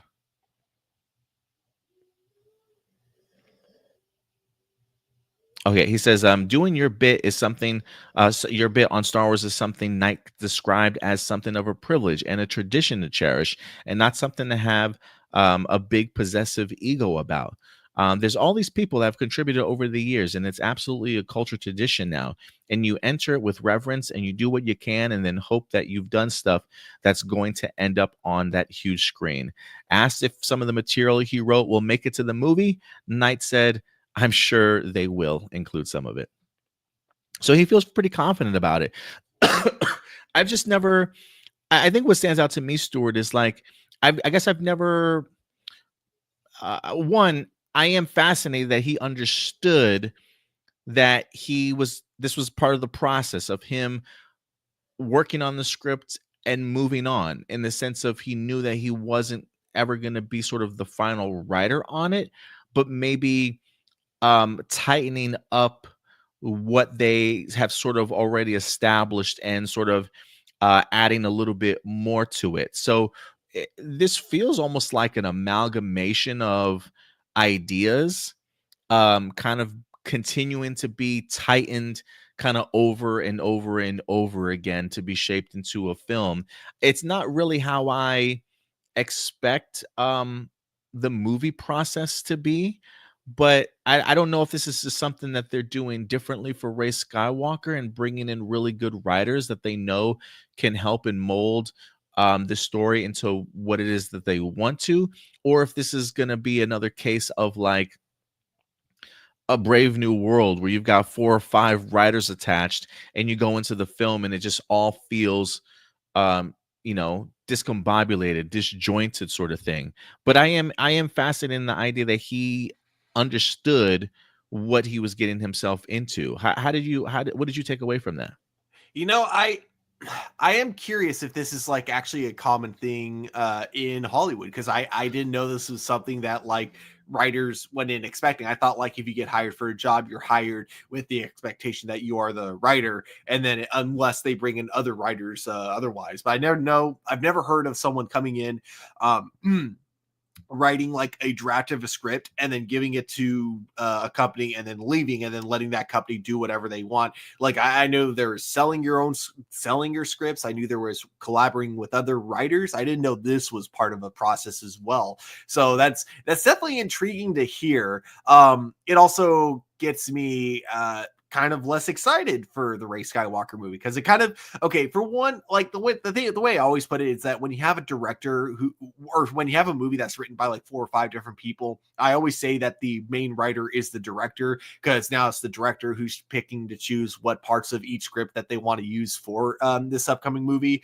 But the part that makes me like less excited about it also is that if this guy is just writing his take and then letting someone else, letting Disney do what they want with it, which will likely mean someone else will come in, write a script, and they'll take aspects of both of those in order to mold it into like the actual movie that they're going to use. It just kind of means that, like, much like most of the Star Wars movies, it's definitely not going to have a personal touch to it, which I'm not saying that like that alone is going to make the movie bad. Not at all. There are plenty of movies that get written that way that turn out to be just fine. But it just gets me less excited for it. It's all that's all. Yeah, I guess it's why I'm glad we're getting like other things that I know are coming out. Like I know we're getting Andor season 2, and of course the Mandalorian and Grogu movie, because those are the ones I'm actually excited for. This one, it's like now kind of hearing this is kind of their process of making the movie. It kind of feels like they still don't have like a firm idea of what they even want to do with it at this point. So they're just getting some writers to come in, put their own take in there, and then they're hoping like they may find like gold somewhere within those scripts, but who can say for sure? Right now my hype level is just kind of dwindled down even more than it already was. Yeah, I didn't mean to take you backwards in your enthusiasm with this article here this week, but I totally understand that for sure. I get what you mean. Yeah, I guess there's a part of me, when I think about this, I think of who came before Stephen Knight, and that was Damon Lindelof, who's now doing the DCU Lantern show. The way that he kind of departed, I didn't know if he was really upset about it, if he felt offended that he was no longer a part of it after working on the script for as long as he did, sort of thing. But it feels like they've now tasked Stephen Knight to kind of maybe take that script of Damon Lindelof and maybe like find aspects of the script that they enjoy, that they want to like branch off of or improve or grow from, and brought Stephen Knight in to help even further develop the story itself. I mean, I feel like he had a really long process for this. I felt like he had turned in like 3 or 4 different drafts of this particular script, almost getting down to the end of it. So it is fascinating to me because, yeah, like you, I have never really heard of a writing process like this before, or at least maybe not explained in that sense of, hey, we want you to just kind of come on board, tighten up this script, and then kind of move on. Like, we'll give you writing credits, perhaps. I'm pretty sure they'll probably give them writing credits based off of certainly what they use. But I don't know. I'm curious as to how some of the writing for some of the past like original trilogy stuff for Star Wars might have kind of come together. But if it's like Stephen Knight building off of work of Damon Lindelof, to me that's kind of exciting in the sense I love these two as writers, and if I can get their ideas working cohesively together, maybe they are tapping into something really good, and Stephen Knight has managed to write a pretty good script.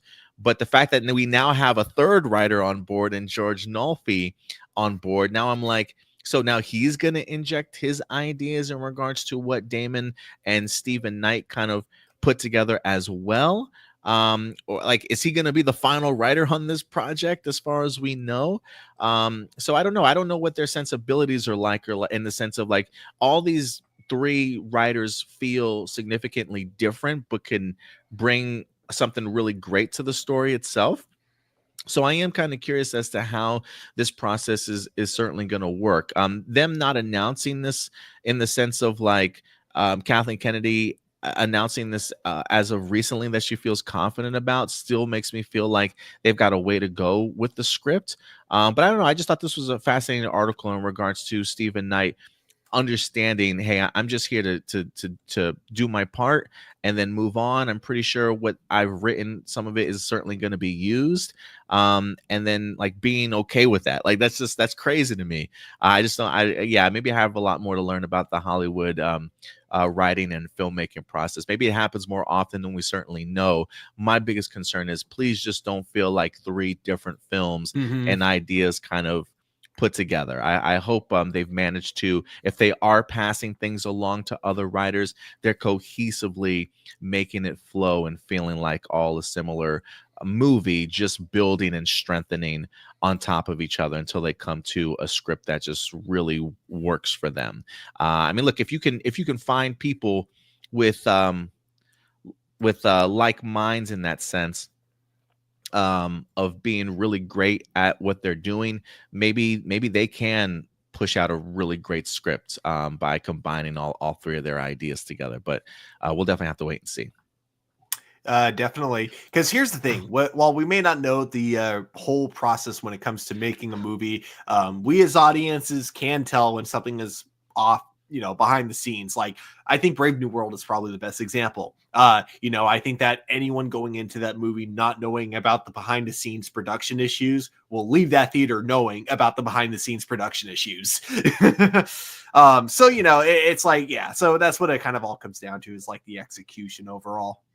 Yeah, because I mean, when you look at other Star Wars, like, we don't hear anybody else coming in and writing Sean Levy's movie, right, to tighten up his script, sort of thing. So, like, what does make the Rey Skywalker movie significantly different in the sense that they feel they need to do this? Is the movie just in that complete shambles, that they really just don't have a story, and they're kind of hoping that these three great writers can formulate something for them together? Or I don't want to say has this been part of their plan, but is this part of the plan in the sense of, let's get three great writers to mold and shape a great story for us, for the end result here? But I have no idea. Maybe somebody will ask Kathleen Kennedy that question one day. But Stephen Knight lets us in on his writing process for the Star Wars movie. Let us know your thoughts in the comment section box below. Can you guys hear my little boy crying in the background? He's like throwing a temper tantrum back there. You hear him, Stuart? No, surprisingly. Okay, good job, Mike. Good job, Mike. That is good noise canceling. Yeah, I'd say so myself. But yeah, guys, let us know your thoughts. With that out of the way, Stu, let's go ahead and move on to our next topic, as this one might be a doozy for some, man. We're about to get into some Harry Potter television series talk for you guys here today, as we got some casting announcements that have in fact dropped this week. I don't know if production has begun or if they are still in the casting process as of right now. But we did get two new names. One name very much we've heard before, if I'm not mistaken. I think we might have reported on this several months back. It was just like early negotiations or rumors at the time, but things are coming together for the cast for the Harry Potter television series. Let's dive into this, Stuart, with the update. This one comes to us from Deadline. Harry Potter, Janet McTeer in negotiations to play McGonagall, and Papa Asadou near deal to play Snape in the HBO television series. Let me see the thing come up. I just want to make sure that's showing up okay here. It says exclusive. HBO is closing in on two more main cast members for its high-profile series adaptation of the highly popular Harry Potter fantasy books. Oscar and Emmy-nominated actress Janet McTeer is in negotiations to play Professor Minerva McGonagall, sources tell Deadline. Additionally, Emmy-nominated Papa Asadou, one of the first actors identified for the series, is closing his deal to portray Professor Severus Snape, I hear. They are poised to join John Lithgow, who, as Deadline reported, exclusively will play Professor Albus Dumbledore. HBO declined to comment. We appreciate that such high-profile series will draw a lot of rumor and speculation as we make our way through pre-production. We only confirm details as we finalize deals. Let's see here. Harry Potter series designed to run over a decade. Comes from a writer and showrunner, Francesca Gardner. Called the show a faithful adaptation of the novels that will dive deep into each of the iconic books. Gardner revealed the series will stick to canonical ages of Snape, who will only be 31, as well as the Dursleys, who will be much younger than they were in the movies. That explains the choice of a 30-something Asadou for the role of Snape, the antagonist turned hero played in the Harry Potter movies by late Alan Rickman. Meanwhile, McTeer is just a couple years younger than the late Maggie Smith, who was cast as McGonagall in the film franchises 2.5 decades ago. So yeah, we got some two new names. Well, I don't want to say two new names, but some names have certainly surfaced for McGonagall and Snape itself. And yeah, we've highlighted Papa Asadou before in the past, being up for the role. I do remember very early on his name had come up. And look, man, I guess if there's anything that I need to say, look, I don't look the McGonagall casting. That's cool. Look, I'm all for shows taking creative liberties if they want to for the show. There's also people that I can understand, watching the Harry Potter stuff and reading the Harry Potter stuff, especially in the description that they've given for Snape in regards to what he should look like and whatnot in the books themselves. If you're like a purist of the original content, I can see some people having issues with Papa Asedu. But I'm all for the idea of people taking liberties if it helps tell the story that they certainly need to tell.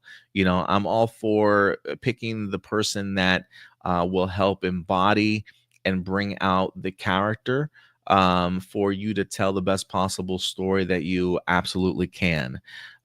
With J.K. Rowling's being attached to this, I'm assuming I got to assume if they're doing anything Harry Potter, J.K. Rowling has got to have like the final say on everything that happens here, even when it comes to casting.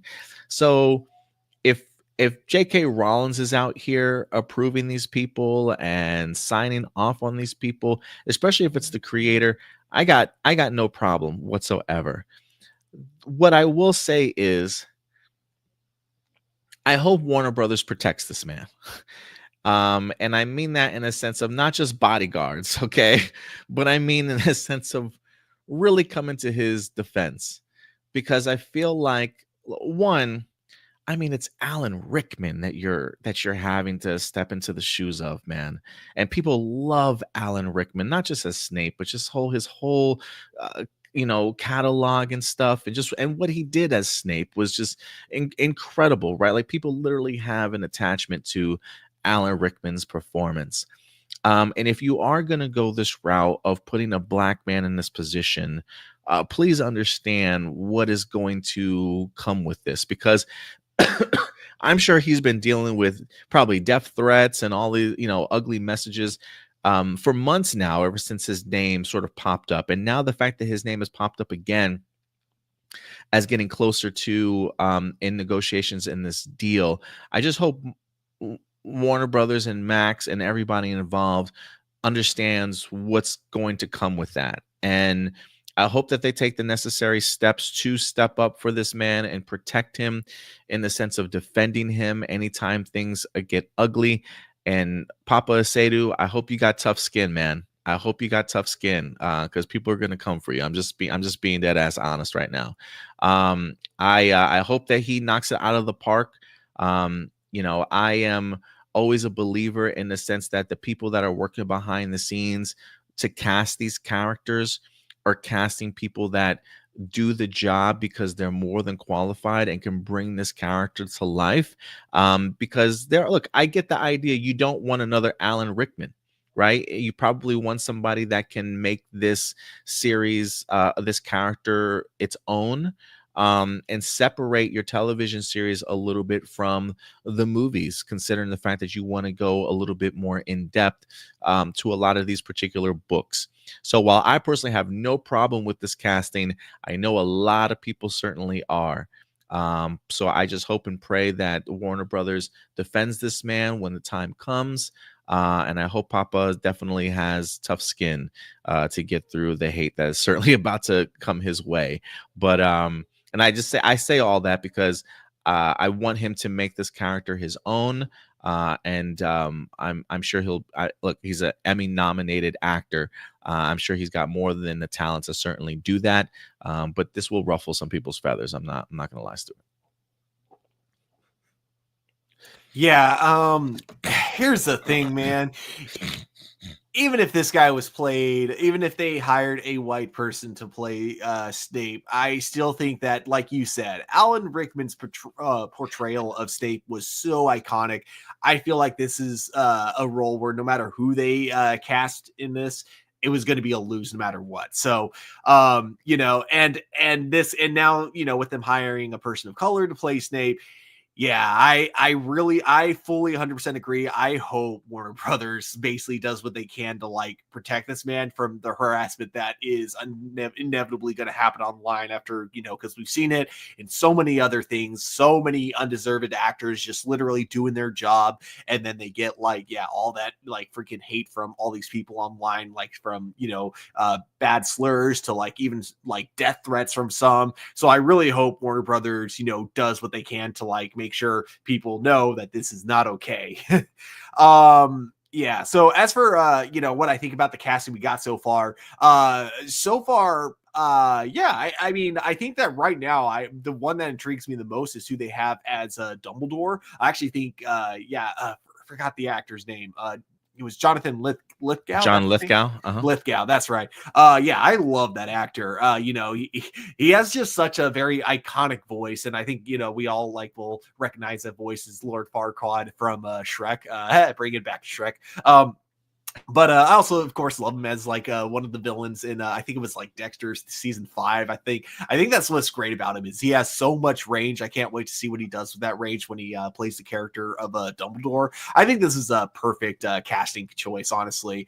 I forgot if I'm sure I've seen the actress that plays McGonagall. That's going to be playing McGonagall in this show. I think I've seen her in something, but I think she looks the role definitely. I think so far everything I've seen so far, I think Papa's the only one that I haven't seen too much of.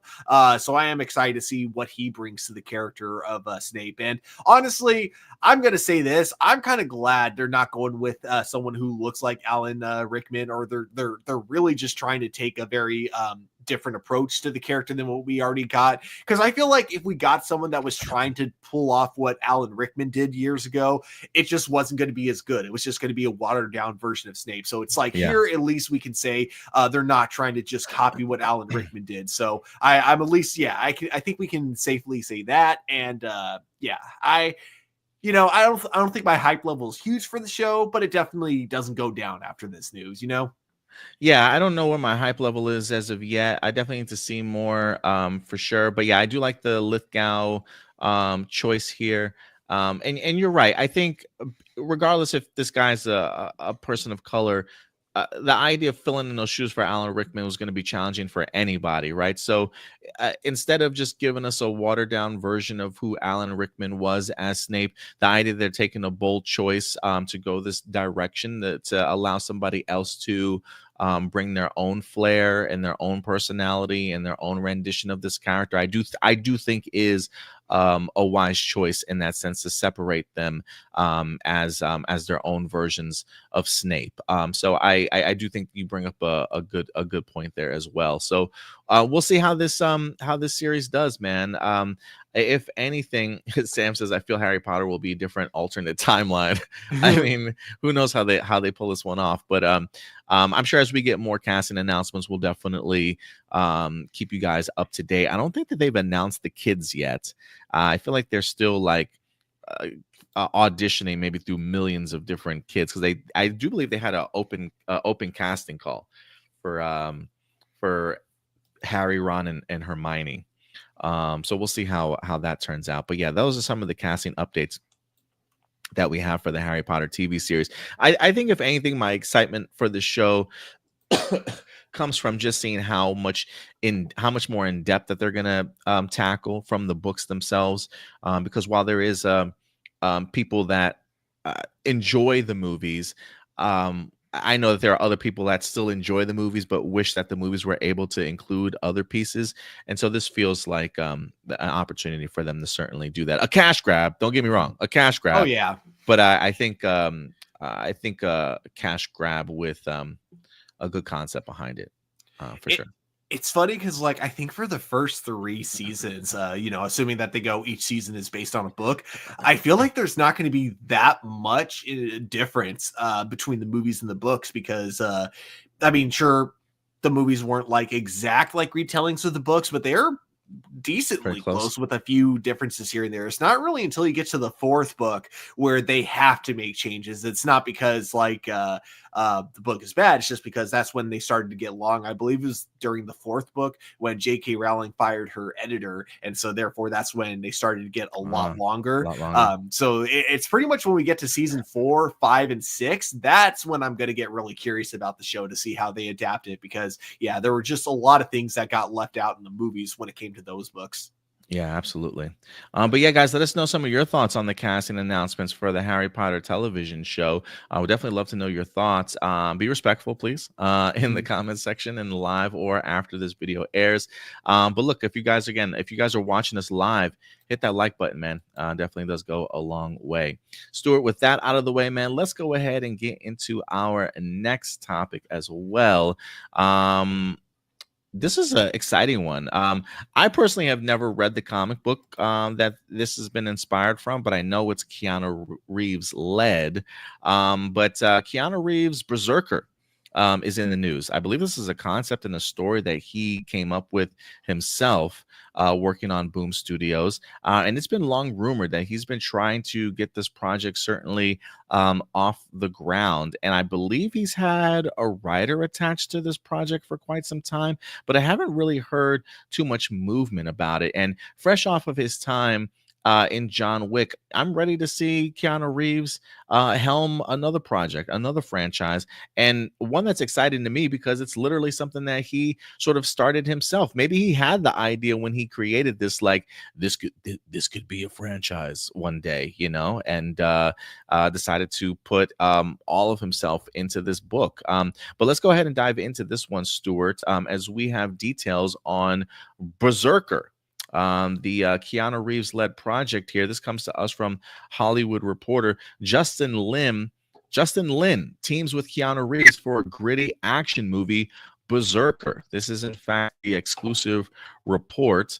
I am a big fan of Justin Lin, so I do like this combination here already. It says Justin Lin, the filmmaker who steered the Fast and the Furious franchise to new and revived heights, has come on board to direct BRZRKR, the Keanu Reeves created comic book being adapted by Netflix. Oh, so wait, this is a Netflix film? Interesting. Okay. Reeves is starring in the gritty feature project as well as producing. Also producing are Steve and Christie from Boom Studios. It says the move reunites Lin with Reeves, who became an angel investor in the filmmaker's latest drama and returned to indie roots Last Days, which premiered at Sundance Film Festival in January. It also says the Batman 2 co-writer and Mattson Tomlin penned the script to BRZRKR, which according to Netflix and Boom is a brutally epic saga. Hold on, let me pull up this image here. It's a brutally epic saga about an immortal warrior's 80,000-year fight through the ages. The man known only as B is half mortal and half god, cursed and compelled to violence, even at the sacrifice of his sanity. But after wandering the earth for centuries, B may have finally found a refuge, working for the U.S. government to fight the battles too violent and too dangerous for anyone else. In exchange, B will be granted the one thing he desires, the truth about his endless blood-soaked existence and how to end it. So we get ourselves Keanu Reeves as a 80,000-year-old immortal warrior, baby, that's working for what seems to be the U.S. government. This is like something out of Highlander, almost, but I'm here for it. And the fact that I think Keanu Reeves made this comic book envisioning himself in this role, I think is even cooler if you ask me. It says Reeves created the concept and the story working with artist Ron Garney and Eisner nominated comics author Matt Kingt. The first issue remains one of the best-selling comics of the last decade, selling over 600,000 copies. That's pretty crazy. But yeah, man. But yeah, so he's teaming up with Justin Lin, fresh off of his time with the Fast and the Furious series. But did Keanu Reeves say something? I'm trying to see if there was a quote or something like that from him.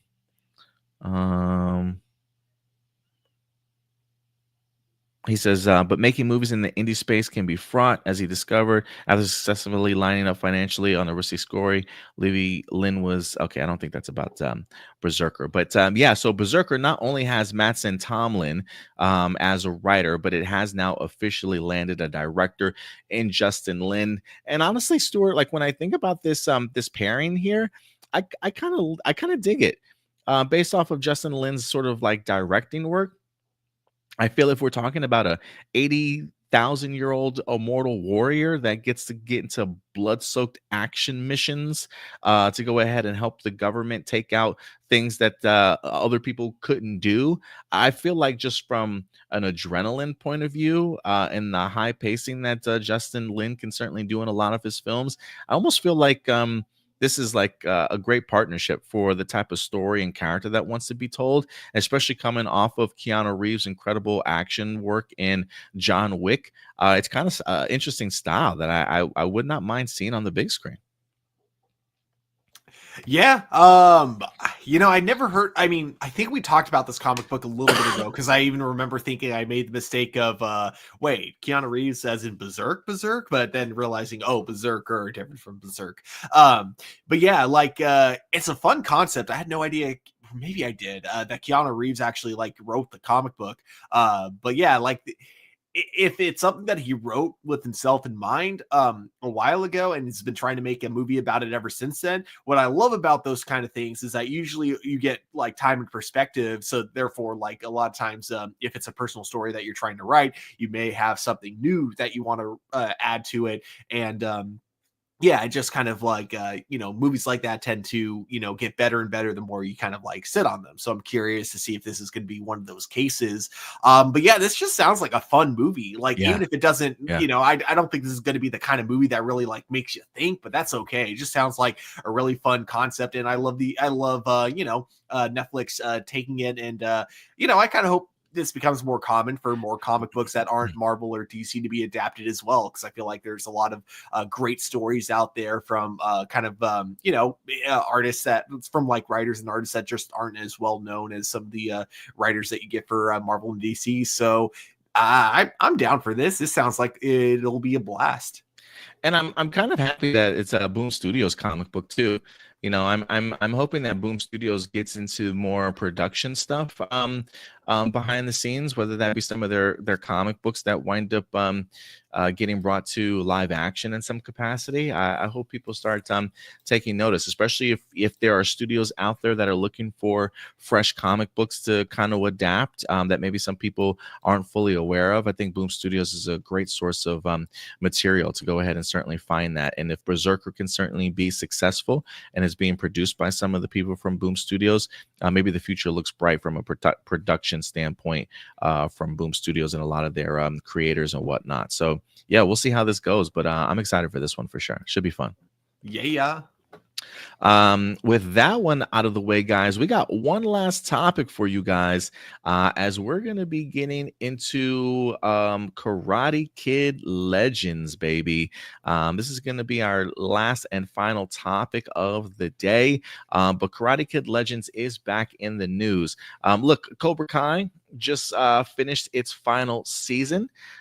We not only have the final season for Cobra Kai currently out on Netflix, but we have in fact seen our very first trailer for Karate Kid Legends, as it brings two legends together in Ralph Macchio as Daniel LaRusso, along with Jackie Chan certainly returning from his time in the most recent The Karate Kid film with Jaden Smith a few years back. They are in the news again because the question of connectivity between the two biggest Karate Kid projects in Cobra Kai and Karate Kid Legends wind up being brought up. And I think if any of us have seen the trailer, that is one of the questions that we've had is, will there be any sort of references from the Cobra Kai series in here where Karate Kid Legends tease anything that we've seen? Will anybody make kind of any level of cameos? How much time has certainly passed? And we might have some details for you guys here. This story actually comes to us from thedirect.com. Is Karate Kid Legends canon to Cobra Kai? The Netflix writers address connections. And we have heard from the past that they I think maybe Jonathan Entwistle, when we highlighted the Karate Kid, when we highlighted the Karate Kid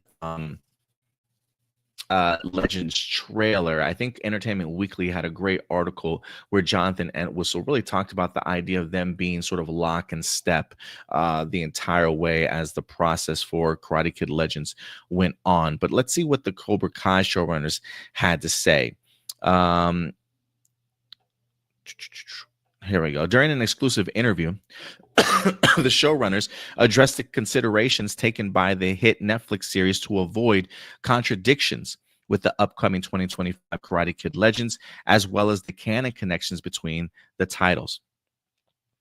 The pair noted that Legends is a Karate Kid movie, while their show was Cobra Kai, being separate things, with the commonality being that they both have Daniel LaRusso. He says, well, technically it's a Karate Kid movie. You know, that's our show's Cobra Kai, and the commonalities, they both have Daniel LaRusso. That movie is kind of branching off the tree from the Jackie Chan movie of 2010, and you'll have to see how they tie those things together. They said that they were knee-deep in development of Cobra Kai Season 6 when they heard that Legends was being made. So they made sure there were no contradictions between the projects. He says, we were knee-deep in making the final season of Cobra Kai when we found out the movie was happening. And, you know, we just wanted to make sure that there were no contradictions so that if the fans see it or watch it, they're like, whoa, Cobra Kai said this and this movie said that. And Ralph Macchio made sure of that. You know, there was nothing like that. And it says, it seems the consideration between the projects did not go one way. The team behind Legends also keeping Cobra Kai creators in mind when working on the upcoming film. And this is what Jonathan Entwistle had said. It says, I've been a huge fan of Cobra Kai right from the beginning, and that's one of the reasons that I thought this was such an exciting project. I was excited about the idea that the films and series can all be part of one family. He says, I've had some really detailed conversations with Cobra Kai team about just cool stuff that we can do in the movie and making sure this whole thing feels holistic. And obviously, Ralph is really, really close to it after all those years, and they've been involved in little steps along the way. So yeah, this, I think what stood out to me, Stuart, is the clear distinction that they are making here between both projects, in the sense of, like, while we are all under the branch of sort of this Karate Kid franchise, you know, make no mistake, Cobra Kai is sort of its own individual thing, while Karate Kid Legends is, it kind of implies this is sort of the Karate Kid sequel. From what Jackie Chan wind up doing. So they very much are different branches in that regards. How did you take it? Is that how you took it? And what do you take away from that? Yeah, no, that's exactly how I take it, and I wouldn't have it any other way. I would want this, you know, especially for bringing back Jackie Chan and Ralph Macchio, I would want this to feel more like a sequel to those movies, to the Ralph Macchio Karate Kid and then to the Jackie Chan Karate Kid. I would want it to, I guess that would be the Jaden Smith Karate Kid. I would want connection to those more than Cobra Kai, but I also, you know, I'm a dude that loves his continuity, so I don't want Cobra Kai to be retconned at all. I would hope that, like, everything that, you know, happened in Cobra Kai, like, actually kind of mattered in the long run. So I think this is probably the best way to go about it. The part that surprised me, though, and it makes me so much more excited going into Karate Kid Legends, I had no idea Jonathan Entwistle felt that way about, you know, keeping the continuity with Cobra Kai. I kind of just assumed that, you know, he was a fan of Karate Kid, didn't know anything about Cobra Kai when he took on this project. But now knowing that he was a fan of Cobra Kai and that he wanted to make sure that the, connection is still there, that's awesome. But also that he wants to keep it a standalone movie, or, you know, a movie that's not, you know, a sequel to Karate Kid. Again, not a sequel to Cobra Kai. Again, I think that's a smart decision. If they were making a movie, you know, that was supposed to be a sequel to Cobra Kai, I would hope they would just call it Cobra Kai, you know? So yeah, I think that these decisions are very smart. I do kind of wish they would have Johnny at least for like a small role, like maybe not a big role, but I feel like you could still do that and have it feel more like a Karate Kid movie. I also understand that they may not sorry. I also understand that they may not have been allowed to do that because I guess there's some rights issues between Netflix and Sony. So certain Cobra Kai characters may be exclusive to Netflix. I don't know fully how that works. But yeah, so even if they can't get Johnny, I'm at the very least happy to know that his story still matters in the long run. Yeah, and by the way, have you finished Cobra Kai?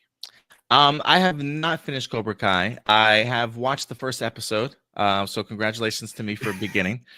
I will say the first episode alone kind of made me emotional. I'm not gonna lie. Like it kind of made me emotional in the sense of one, it made me eager to get through the rest of the season. But seeing Johnny's growth, I thought at the end of episode 1 and just seeing the acceptance of the Miyagi dojo sort of thing. Like it was something really cool about seeing like LaRusso accepting the idea also of like, let's give Johnny this one, you know, like let's just all be bigger people about it. And then to kind of get that surprise turn at the end of Johnny also be on the same page, but like really solidifying the idea of Miyagi dojo, I thought was just a really great moment for his character. And I'm like, oh, look at these grown men actually making improvements in their lives, you know, like it did make me a little bit emotional for all of them. So I'm just like, okay, you know, maybe we're on to something here. The kid drama stuff, you know, I don't. We'll see. But the first episode was I enjoyed it. I'm looking forward to seeing the rest of this. Would you be? God, that all happens in the first episode. And don't worry about the kid drama stuff. Like it gets annoying at times, but it all works out. Like I think it's just knowing the payoff at the end makes it just that much more easy to get through. Like just knowing that it all kind of just it works at the very end. I still got issues with this kid. The potential Green Ranger kid. I can never. Oh yeah.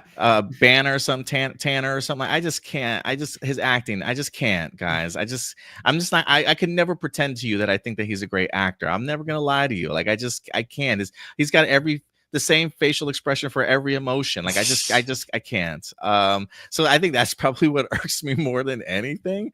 That he's got such a big role, and I don't think he's that good of an actor. But outside of that. I enjoyed the very first episode, so I'm eager to see the rest of it. Would you be disappointed if there's like it won't ruin the movie for me, but would you be disappointed if there's no Cobra Kai, not like a name drop or a hint of what happened in the past? You know, I would say no, it wouldn't. I actually, you know, I'll take that back. I'll be disappointed, but not surprised. Yeah, I was gonna say the same thing. Like I would probably be disappointed. It definitely wouldn't ruin the movie for me because I do think this article does a good job in at least separating it even more for me in that sense of like while Cobra Kai is very much its own thing, Karate Kid being more of a sequel to the Jackie Chan one. Then with that in mind, for me, I can now sit back and just think of it solely as a sequel. And if there are any sort of Easter eggs to Cobra Kai, for me as a fan, that's just a bonus at this point.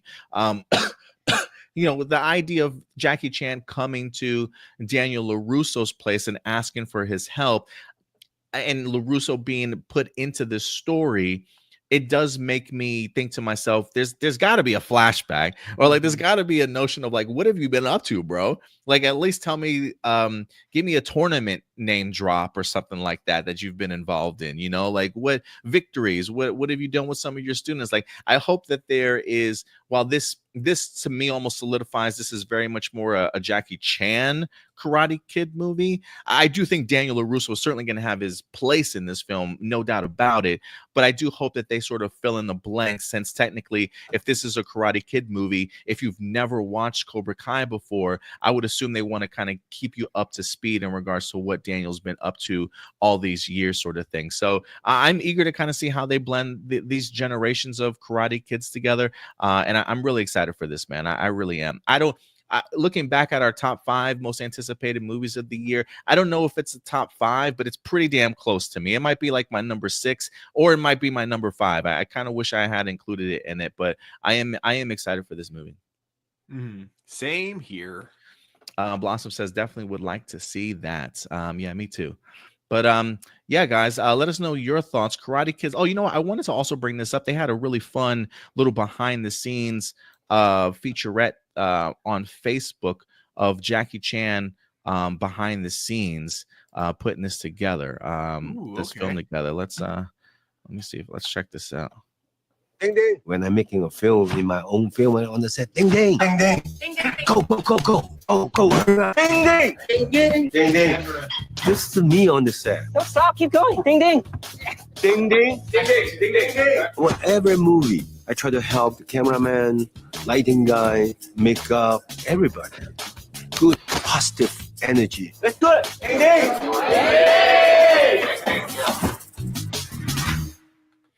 Ding ding.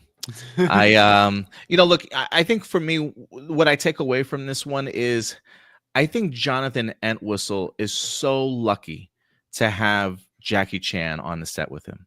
You know, when Jackie Chan talks about the idea, like, I love helping out the cameraman or the directors, the lighting crew and stuff. I mean, you literally have a full-fledged other director on board with you that knows how to encapsulate sort of action movies and characters and stuff, right? And so I got to imagine, while Jackie Chan probably very much respects Jonathan Entwistle to allow this to be his movie, you know, I got to think he's helped out so many aspects of this film to really bring forth sort of the best quality film that Jackie Chan could make, especially when it comes to an action film and a Karate Kid film. Like, it would not surprise me if Jackie Chan helped also make the Karate Kid as good of a movie as it certainly was. And if he's able to infuse a little bit of himself and his positive energy and just his own knowledge of filmmaking into Karate Kid Legends, along with what Jonathan Entwistle has done, I think, if anything, Jonathan Entwistle probably has bolstered and learned so much more about filmmaking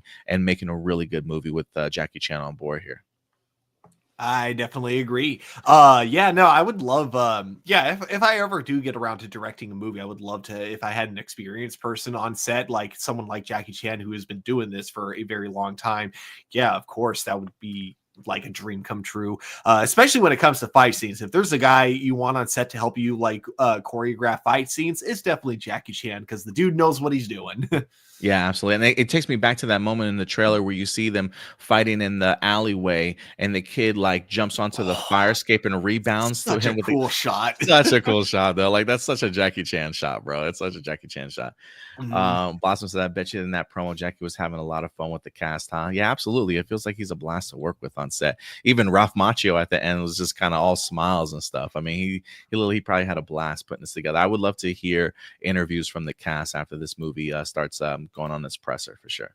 I'm very curious also if we'll get a Jane Smith cameo as well. I hope so, man. I hope so. I definitely want to at least know what happened to Dre, you know, and after the events of the first film. Like, why is he no longer his protege? Did he move on to do other and bigger, better things? Is he doing a dojo? I would love to see him, if not pop up in here, at least a name drop as to what's been going on for him. Yeah, because I'm just going on the assumption of he probably like moved away from, he probably went back to America like when he became an adult or something like that. Yeah, probably. But yeah, guys, let us know your levels of excitement for Karate Kid Legends now that we know the connective tissues here, or lack thereof, between Cobra Kai. How do you feel about it? What's your excitement level? We definitely want to know. But yeah, guys, let us know your thoughts. And with that out of the way, Stuart, that will wrap up all of our main topics for today. Sam says, we don't see Julie Pierce in the next Karate Kid movie. Yeah, I don't think Julie's popping up anytime soon, unfortunately. I would ask about Cobra Kai, but I don't want anything spoiled for me. I have a feeling that if I haven't heard anything yet about her popping up in Cobra Kai, then I'm assuming it just unfortunately never happened. That was kind of me going into season 6. I'm like, if she was going to be in this season, I feel like something, I would have seen an article about it or something. Or something, right? Yeah. All right, guys. With that out of the way, Stuart, I think you know what time it is. I do indeed. And now, everybody, it is time for live viewer questions. And we're going to get into your guys' live viewer questions today. Let's go ahead and kick off some music here for you guys. Let me get this ready. And look, if you're watching us live here today, wherever you're watching us live from, do us a favor, hit that like button, guys. Let people know that APlus Hero Report is in fact live right now. And then I'll be right back. Let me get this set up here.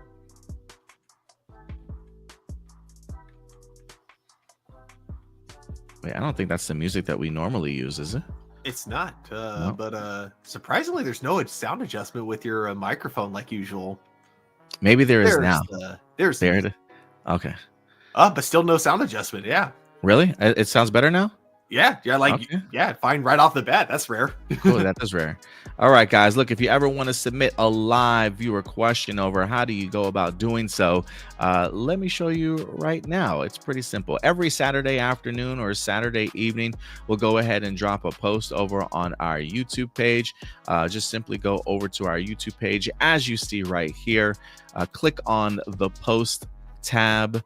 And voila, you'll see live viewer questions. We got 10 questions so far, so let's go ahead and dive into this. Let me sort this out, see what you guys are saying today. And as always, we appreciate you guys submitting your questions over. And again, feel free to converse with us in the live chat if you want to. Hit that like button. Let's dive into this, Stuart. Jessica Friedman, do you think we could see another female Red Ranger in the reboot series? And do you think we can get a spin-off of My Adventures of Superman starring Supergirl? Ooh.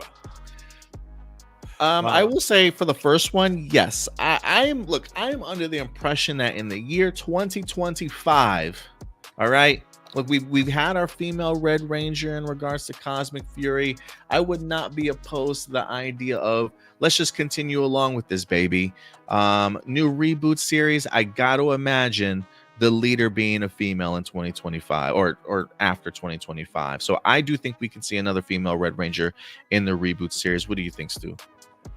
100% agree. I know that supposedly that's what they were going for when they originally wanted to reboot it for Netflix. So yeah, I'm all for it. Do you think we can get a spinoff of My Adventures with Superman starring Supergirl though? Oh, I think that's very possible. Yeah? I think it'll all depend on how the first spinoff goes, because we already have the one spinoff coming called My Adventures with Green Lantern, which will star the what's her name? Jessica Cruz? Yeah, Jessica Cruz version of Green Lantern.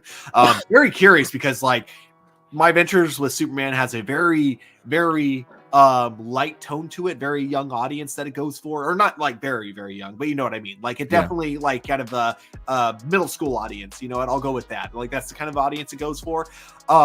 Whereas Jessica Cruz's Green Lantern has a very dark backstory, so I'm curious how they'll put that, but also like make it for kids. But yeah, I think that if that show does really well, then the chances of a Supergirl spinoff show are also pretty good.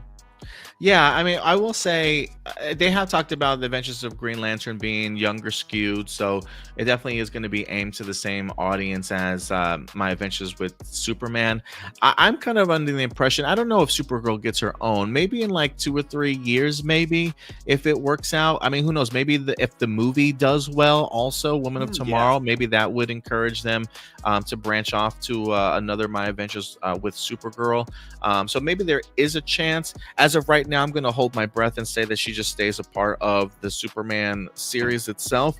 And then we get maybe other future characters that will get spin-offs as of right now. But yeah, I think maybe depending on how the future seasons of Superman go, along with the Supergirl movie, maybe somewhere down the line, but we'll see.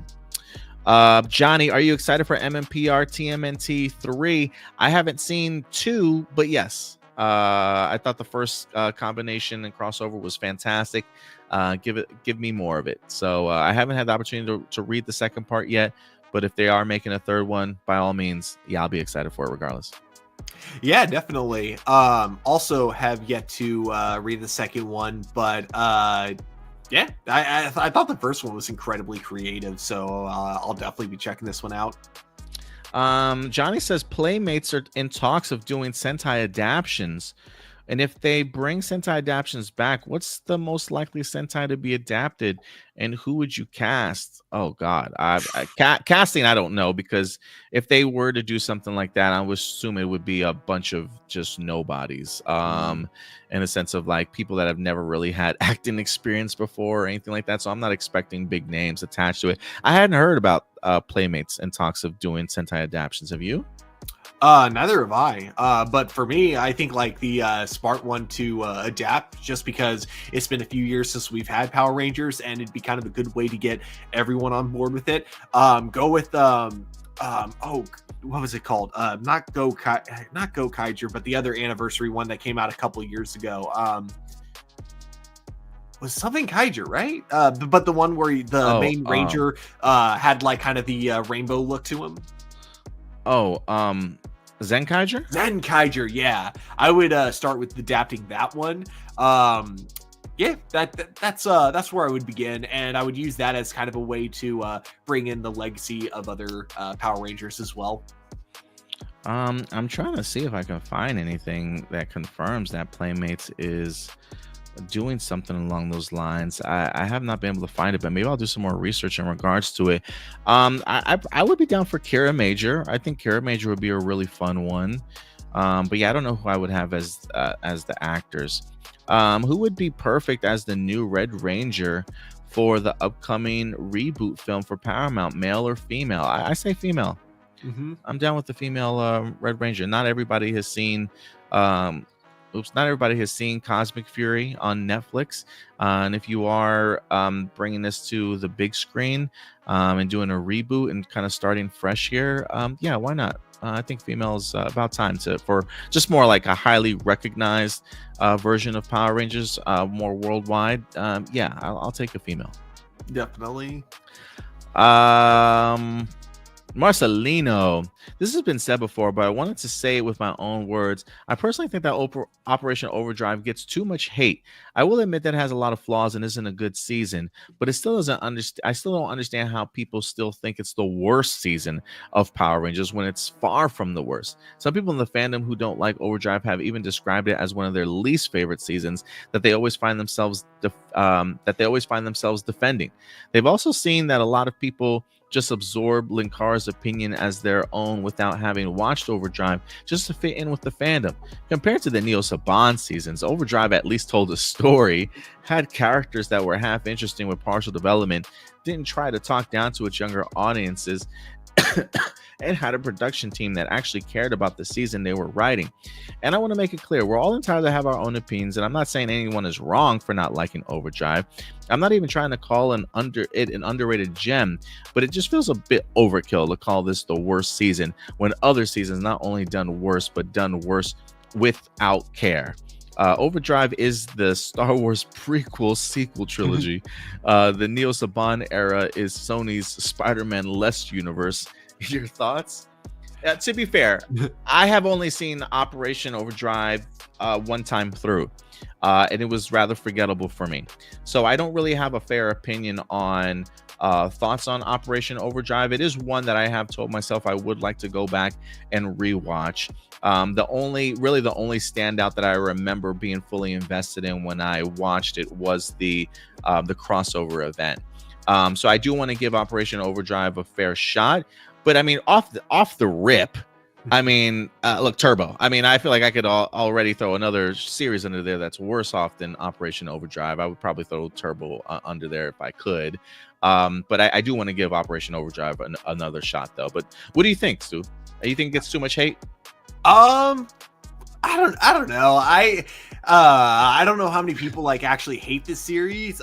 For me, I just don't like it, and it's not just because of like some of the other things that people bring up. I also just think that like in terms of the editing, like there's just something about it that just makes it feels like I'm watching a 20-minute TikTok video, and that's like saying something because this is Power Rangers. Power Rangers has never had the best editing on the planet, but just something about the editing in Overdrive is just like it drives me so insane. Like no pun intended, of like how fast paced everything is, like too much so. But you know, I also will acknowledge there are good things about it that I really like. For one, the mythology around Operation Overdrive I thought was incredible, because this is the first time you really expand like not the Power Rangers universe into like other mythologies as well, because it's the first time we get like characters like Zeus, like from Norse mythology. We get like a lot of I love the archaeological aspect of it with the Rangers like kind of going around the world. It's just too bad that the budget wasn't there, so like every time they go into like they anytime they're like exploring a new place, it never feels like anywhere new. It feels like you're just in the same exact set or the exact same quarry. So it's too bad that the showrunners, I feel like, had a good show going for them. They just didn't have the budget to make it the show that it could have been. You know, it didn't have the it didn't have anything to reach its full potential, which I'll give it that. It has that going for it over the Neo Saban era seasons. Like I'll say this like about Megaforce. Megaforce should not have been a failure. It had everything going for it. They had time to plan for it. It had a great production. I mean, the special effects and just the costumes that they had for it looked incredible. Megaforce should have worked. But then you just had like, and I don't even want to say anything negative against the writers, because I think what it all comes down to is just producers, specifically Saban, just wanting to really water and dumb it down for younger kids, because they think kids are too dumb to be able to follow a simple plot. Although, which if that were true, Avatar: The Last Airbender wouldn't be one of the most successful shows on Nickelodeon. So, you know, I feel like the people that were, you know, show running Megaforce were just way out of touch. And that's something I can't say about Overdrive. Overdrive, again, I think that there was a lot of potential. I just feel like the budget, and then just, you know, the overall like kind of Power Ranger mandates prevented the writers from really being able to develop it to its full potential. How do you feel about the comparison of Overdrive as the Star Wars prequel sequel trilogy? The Neo Saban era is Sony's Spider-Man-less universe. Oh, I would say that literally about all the Disney Power Rangers seasons, because you know, when I was starting to grow out of Power Rangers, and it wasn't because the show was getting worse, it was because I was getting older, and you know, as an adult I can accept that. As a kid I couldn't. As a kid I was like, no, the show's getting worse. My tastes aren't changing, the show's changing. But you know, so because of that, I didn't watch much of the Disney era seasons, and I would just hear other people online saying, oh yeah, no, Disney ruined Power Rangers, right? So I just was under the assumption that Disney Power Rangers sucked, and it wasn't until watching, you know, it's funny you bring him up, Linkara's History of Power Rangers, when I rewatched the entire Power Rangers franchise, because I was rewatching the franchise while watching his History of Power Rangers. I would watch a season and then watch his review of it. That was kind of like my pattern for a little while. And so it was through that I started watching the Disney era seasons of Power Rangers, and I realized, oh, these are actually like good. You know, Ninja Storm was just like, it was exactly what I expected. But when it got to Dino Thunder, I'm like, oh, okay. You know, this is a lot less campy than Mighty Morphin Power Rangers, surprisingly. And then we get to SPD, and I'm like, this is actually kind of deep. Some of the character arcs that we get in this, you know, for a kid show. So yeah, I think like I'd say that about the entire Disney season. You know, it's like the Star Wars prequels. People hated them when they were new, but now in retrospect, people are like, no, this was peak. You know? Yeah, I can totally see that for sure. Marcelino says, yeah, the Disney era created some of the best seasons, with being a lot of people's favorites. Do you watch Jimmy Kimmel's Mean Tweets? It's a segment on Jimmy Kimmel shows where celebrities read funny tweets about themselves. I definitely have seen it. Like Anthony Mackie looks like a bug with buck teeth. That butter they put on your popcorn in the movie theaters is actually made from John Goodman's ball sweat. Oh my God. Emma Stone looks like she smells like cat piss, and Tracy Morgan is your ugly uncle that smells like Hennessy and is not funny. Yeah, I actually like Tracy Morgan. You can actually watch them on YouTube. Yeah, I've seen a couple of them before. Pretty funny segment. I really love the one with Obama.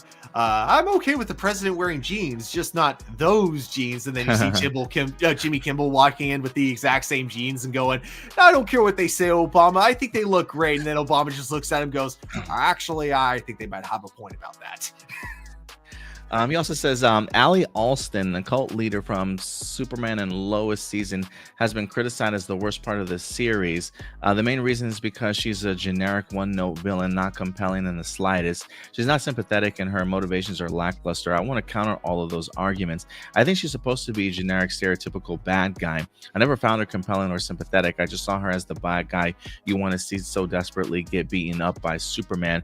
I mean, she's the leader of a cult that inducts people who are at their weakest point and feels like no one cares about them. I see her the same way as everyone else sees High Evolutionary, Homelander, or Lex Luthor, a narcissist who always gets away with everything and you desperately want to see get beat up so hard. I think the problem is that the show didn't dive deep into her narcissism. We got flashbacks where she manipulates Lucy into the cult or killing more people, like how Homelander did. People might like her more as a villain and be more memorable. What are your thoughts? I mean, I would agree she's not very memorable. I think she did exactly what she needed to do as a villain. You know, she moved the story forward.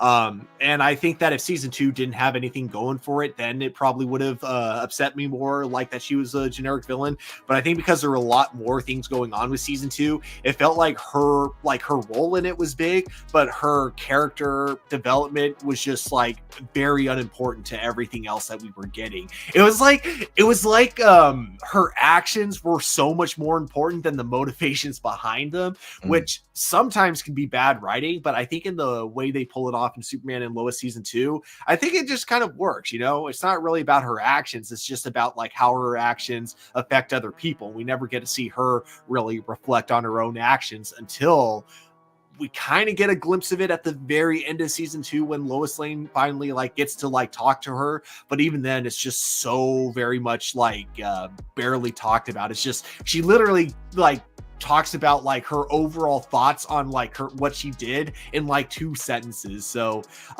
yeah, I didn't think she was a bad villain at all. I just thought she was forgettable, but I didn't think she needed to be anything more. And then lastly, he says, in recent years, the origin stories of Superman, Batman, and Spider-Man are skipped over because the general public are well informed enough to not see it get repeated again. But there's still those who want the origin story to be built up and showcased later on. Here's what I mean. When Tom Holland gets the black suit, people want to see Peter at his lowest point, where the black suit forces him to relive the night Uncle Ben dies. He subconsciously sees Uncle Ben and reconciles with Uncle Ben's death, and it becomes a reason why he gets rid of the black suit. People want to see Bruce Wayne's parents die in Batman Part 3. See how Matt, or maybe he meant Part 2, I don't know. See how Matt Reeves tackles it and see if it has any connection to the main villain. People still want to see Superman's origins, but only until we get a 3rd or 4th Superman movie in the DCU, so it feels earned. What are your thoughts? I mean, I think you could still do the same thing with Tom Holland's black suit, but just with his Aunt May. So I think those are easily reversible. And that's a lot more, you know, really fresh in people's minds. So I'm okay with that being the situation there. I mean, maybe I think I would not surprise me if Matt Reeves does give us a flashback at some point in time. It wasn't showcased in the first one, so maybe we could get a flashback. I have heard some people say they would, you know, that they do appreciate Superman's origin story and would like to sort of see it again. But I guess it just really comes down to the execution. I'm not opposed to it. I just don't want it to be the main focus, you know. I mean, if he's telling a story, if he's having a flashback, then that's cool. I just don't need it to be the main focus or like starting off the beginning of the movie, unless there's an event that happens within that origin story that will then play a bigger role in the movie kind of going forward. Then maybe, but you know, I'm okay with it not happening, but I understand some people maybe want to see it. 100% agree with that last thing you just said. If it's important for the story, we got to see it. But if it's not, I don't think we need it. Like, and I think the Batman is the perfect example of that. Yeah, I mean, if it's like the Joker story and he is connecting the death of his family to it being revealed that it was the Joker that killed him, then yeah, you know, I can understand the idea of like showcasing it, but it's only because you're showcasing it because it does play a prevalent part in the actual story that's kind of being told. So if it's got connective tissues, if there's a moment in there that does get called back to the main plot of the story, then yeah. But as far as just telling an origin story, no, I'm okay with it, but it's got to mean something. Yeah. Power of the Morphing Grid, Tommy Oliver, influence of the hexagon concept. The abandoned hexagon Power Ranger concept envisioned by Amit Bhaumik has left an incredible mark on the franchise, particularly the portrayal of Tommy Oliver. This concept, predating the Boom Studios comic and Saban's Soul of the Dragon, positioned Tommy as a unifying figure, a role reflected in his journey across various seasons, his leadership in Forever Red hinting at the potential Ranger Civil War, and his recruitment of Red Rangers, his mentorship as the Black Dino Ranger, mirroring Hexagon's ideas, and his retirement in that season echo the original Forever Red script, all point to this influence. Further evidence includes his video diary and Legacy of Power, his Guardian role reinforced by communications with Cam Watanabe, his kidnapping and his evil clone created by Lord Draven in Dimensions in Danger, his Morphing Master symbolizing his legacy as seen in the comics, and the unified Ranger Army in Legendary Battle of Super Megaforce. Additionally, Grid Battle Force and Beast Morphers with its grid access and unified network, including the restoration of lost powers, the mention of old villains, and General Saw live broadcast all reflect Hexagon's vision.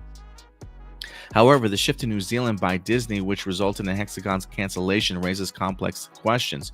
While Disney found New Zealand cost-effective, would they have been open to owning the franchise while maintaining productions in the United States, considering the implications of the US-based actors and union protections? Also, while Tommy Oliver's central role in Dimensions in Danger mirrored Hexagon's concept, some fans felt his constant presence was excessive. Was this emphasis truly unwarranted, or was it a natural extension of his pre-existing central role within the Hexagon concept? Would Saban be willing to spend tons of money for a huge production in the United States? Was this emphasis truly unwarranted, or was it a natural extension of his pre-existing central role within? I'm not too familiar with the Hexagon concept. Are you? A little bit, yeah. I would say that, like, because it would have been like mostly Jason David Frank and Austin St. John is like kind of the two main protagonists / antagonists, and it's hard to even say who would have been considered the quote unquote antagonist of the series. Only that the two of them would have gotten into a huge disagreement, causing the Ranger Civil War or whatever would have been called in that.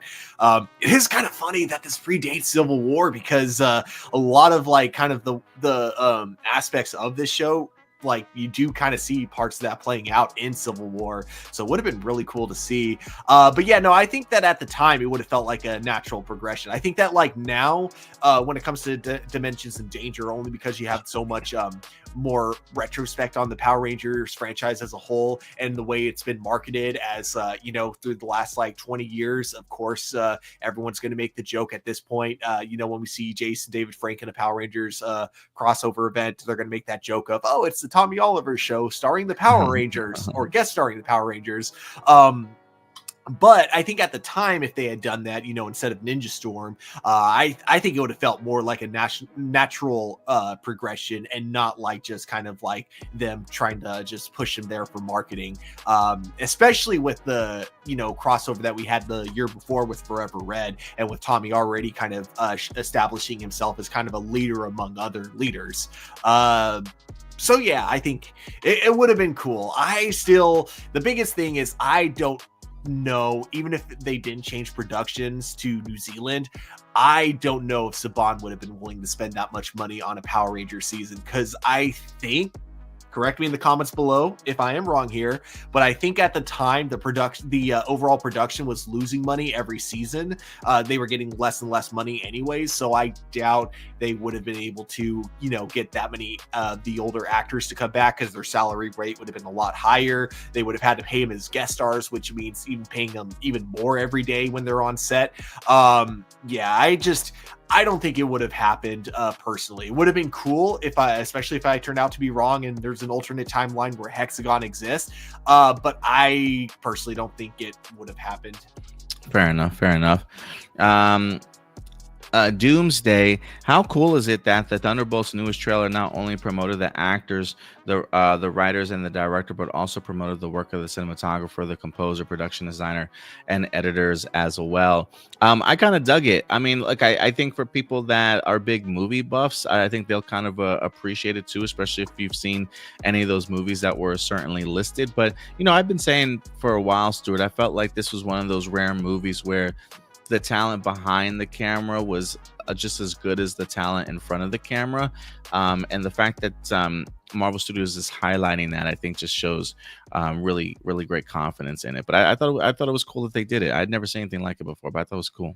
I think it speaks volumes. Do you think the Taskmaster might be cooked since she's not been promoted that much in any of the trailers we've seen? I think so, bro. Very, very possible. Yeah, I think so too. I don't know how far into the movie she gets, but I have a feeling that she does not make it out of this movie alive. Which season did you enjoy more, Rio Soldier or Dino Fury? Personally, I felt like I enjoyed Dino Fury more since I rewatched the show a lot more than its Japanese counterpart. I probably would say Dino Fury. I didn't really care for Rio Soldier as much. It wasn't one of my favorite. I mean, I had aspects that I really enjoyed, but I probably enjoyed Dino Fury a little bit more. I've only seen the first 5 episodes of Ryu Soldier, so definitely Dino Fury. That said, though, I do kind of like the morphing sequence more in Ryu Soldier, when you have kind of the CG little mini Rangers doing kind of like a dance around them while they morph. I always thought that was kind of cool. But as a whole, though, definitely really loved Dino Fury more.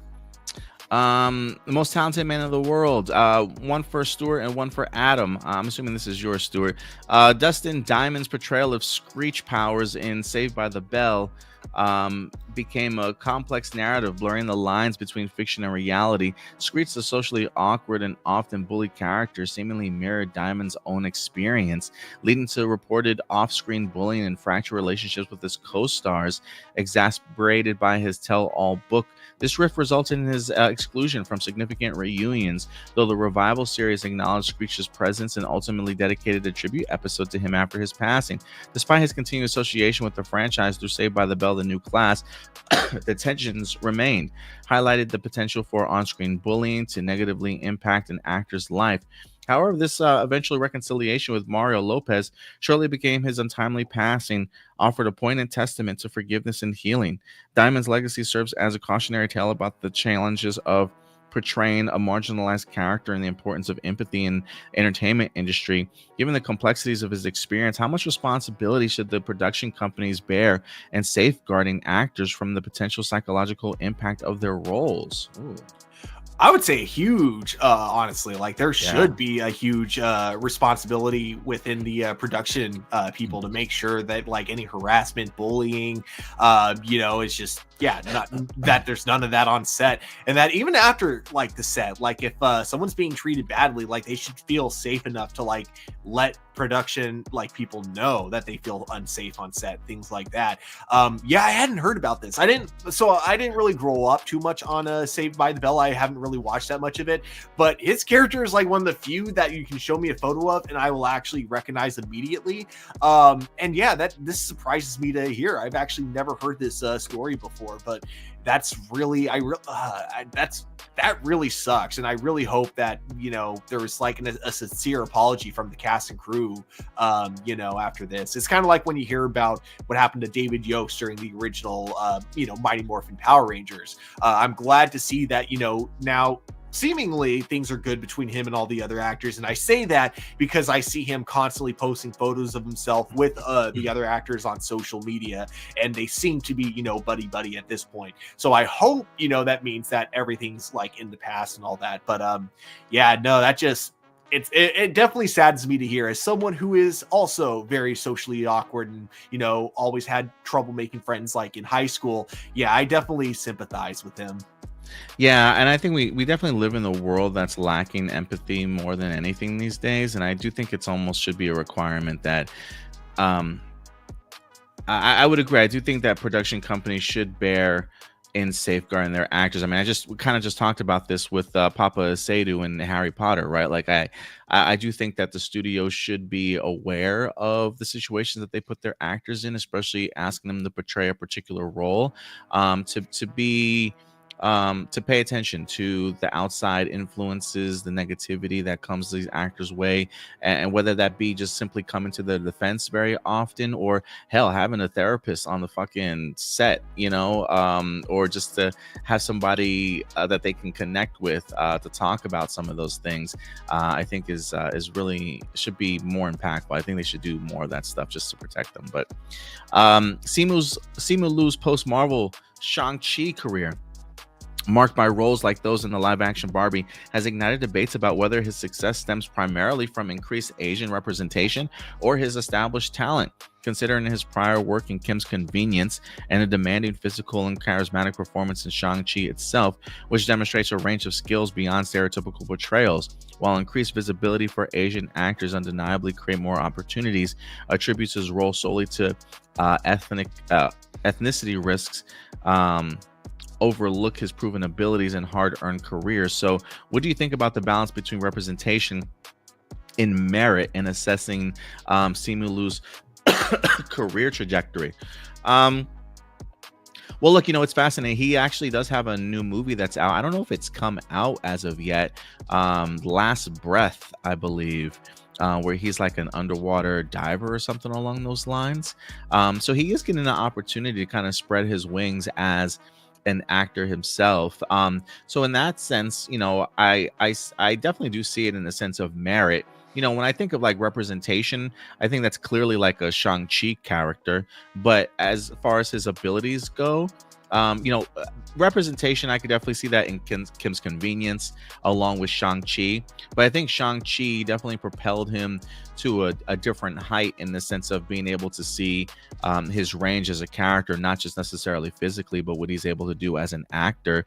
You bring him on board something like Barbie, and now he's got himself a brand new movie in Last Breath as well. Those feel like, to me, more merit-based sort of situations, but certainly has offered him an opportunity to at least get his foot in the door, right? And so I think it could be both things, in the sense of like, this guy was the most qualified for the job in regards to his talent, as to why we put him in the film like Last Breath. He brings something to the big screen that some of the other actors that were auditioning for this role maybe just wasn't able to do. I don't know how big of a role Simu Liu's role is when it comes to Last Breath, but his it also shows not only his merit but also his representation as well. So I think it always comes with a balance. But when I look at things like Kim's Convenience and Shang-Chi, those feel very much like representative roles. But outside of that, I like to think that the people that are hired for these jobs are simply there because of their merit and their qualifications. That's just how I certainly view it. I'm not one to be like a conspiracy theorist or anything like that. Like, oh, they're just trying to push DEI and representation down our throats. Like, sometimes it's okay to admit that somebody of a different ethnicity or race or sex is just better at the job than some other people are, and I think that's the audition process. That's what all these actors in Hollywood are just trying to make a living for. And if the casting director chooses you, I'm under the impression that they're choosing you because of your merit and because of the range that you bring as an actor. And so I'm not under any impression that any films outside of Shang-Chi for Simu Liu are representation purposes and not merits. I feel like it's very much the other way around. So that's just me, though. Yeah, I think there's also one other thing, and I think it's the marketability of the actor themselves, as well as like what'll go into it. And I think the marketability of him because of Shang-Chi definitely helped him get his role in Barbie. I don't think it's the reason he got the role. I think his talent is what initially got him the role. I think Shang-Chi is definitely what made them look closer at him and go, okay, let's see what this guy can really do. And I'm glad it did, because I think that him as I think everyone that got to play Ken in Barbie was great, but I especially loved his Ken, especially like when he and Ryan Gosling do like the dance off, like kind of towards the end of the movie. Oh my gosh, that movie is hilarious. Yeah, I think Shang-Chi was a great launching point for him to put him out there in public eye, so now people can see what he's capable of doing, and the other roles that he winds up getting very much after that are really based off of what he can do as an actor, and so that's how it should work. Yeah. Marky Parko, the legacy of Superman cast a long, formidable shadow, one that Tom Welling navigated with profound respect and humility during his decade-long portrayal of Clark Kent in Smallville. Welling's experience was profoundly shaped by his interactions with Christopher Reeve, a man he deeply admired and who embodied the iconic hero for a generation.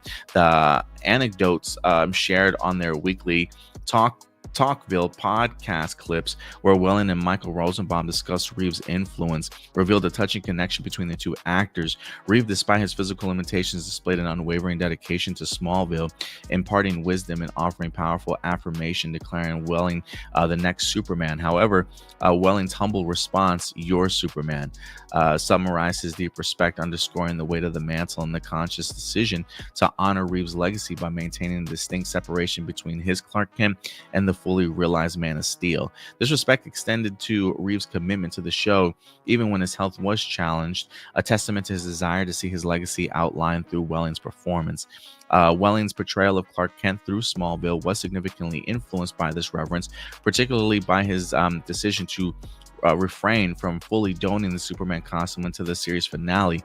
His Clark Kent was a journey of self-discovery, a gradual evolution towards the hero he was destined to become, always with a nod to the fact that Reeves was and is a true iconic Superman. 2019 Crisis on Infinite Earths crossover further highlighted Welling's unique approach, showcasing a Clark Kent who had relinquished his powers to embrace a peaceful life, resonating with themes of choice and sacrifice. This portrayal underscored that true strength not just lies in superpowers, but in character and integrity. Through his humility and dedication, Welling honored Reeves' legacy while leaving his own indelible mark on the Superman mythos.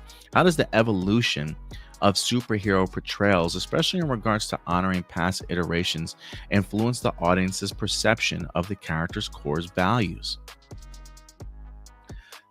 How does the evolution of superhero portrayals, specifically in regards to honoring past iterations, influence the audience's perception of the character's core values? 110%. It's always going to be what the most recent adaptation is what audiences are going to think that superhero is like. And I don't mean audiences that know about the superhero through other things. I mean like audiences who only know about heroes through the movies. So for example, Batman in the 80s, no one had heard of like kind of the Frank Miller comic books. No one had heard of the more darker Batman comic books. For a while, audiences thought of Adam West Batman as Batman. Batman was silly, campy, that kind of stuff. Tim Burton was the first one to really adapt the more darker side of the Batman comic books and bring that to life. And because of that, now you kind of have this opposite perception from people where people look at Batman, Robert Pattinson's Batman, and they think, oh, so Batman is a character now who fights more of the grounded side of characters. He's not really a fantastical hero, which is also not really the case when you look at the comic books and the type of villains that he fights. And not to mention, I mean, obviously it's a comic book, but the type of stunts that he's able to do that no human being could actually portray in real life. So, you know what I mean? So I feel like, like the most recent adaptation of a character will always be an audience's overall perception of it. And I think with Superman, what's interesting is that you kind of have an audience that have this like kind of weird perception of Superman being boring. And I think, and it's not because Man of Steel was boring. It wasn't, like I may have issues with the Zack Snyder movies, but them being boring was not one of them.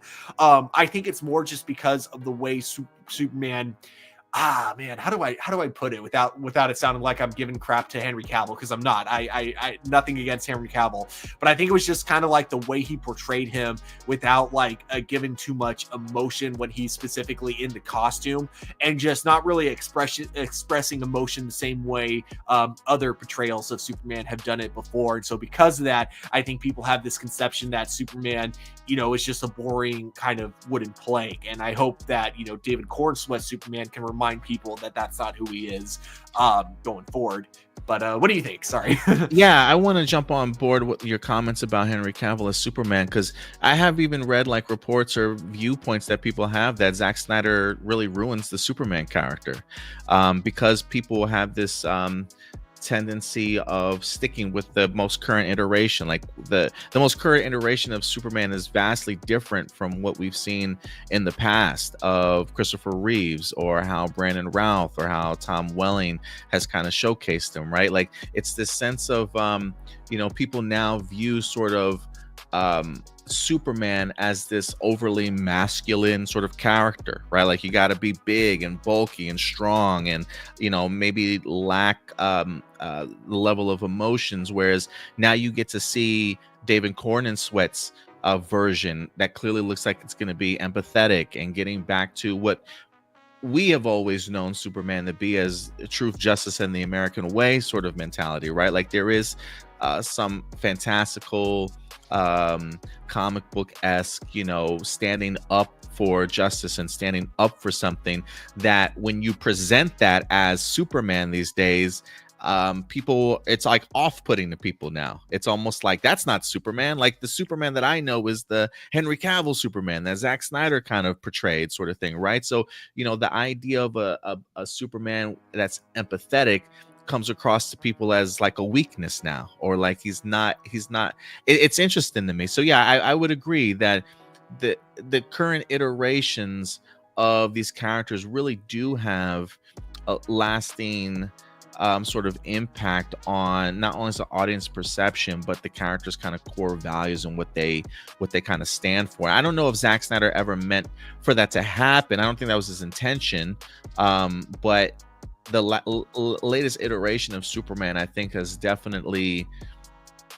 bringing this up, I don't want to say devalued the character, but it's certainly left an impression for the general audiences, or some people in the general audience, I should say, not everybody, but a sect of people that view the same level of empathy and justice that maybe a Christopher Reeves Superman might have showcased as a weakness. And so it is fascinating to kind of see the importance of having sort of that lasting legacy, move on from iteration to iteration to hold on to those core values, allowing it to be more important than ever, I think, Stuart. Yeah. One more thing I'll say, also, I think stacking on top of that is when I look at other Supermans of the past, I look at Tyler Hoechlin's Superman, I look at Brandon Routh's Superman. When I look at them, I don't go Bryan Singer Superman, Todd Helbing Superman. I go just, the actor's version of Superman, or just Superman in general. Whereas when it comes to Henry Cavill Superman, I don't really see him as Superman. I see him as Zack Snyder's Superman. Yeah, it's interesting. That's a great question, Marky Parko. I appreciate you bringing that up. But yeah, I think it does show the importance of it. We got like three more questions here. Sam Snozzle. What's up, Sam?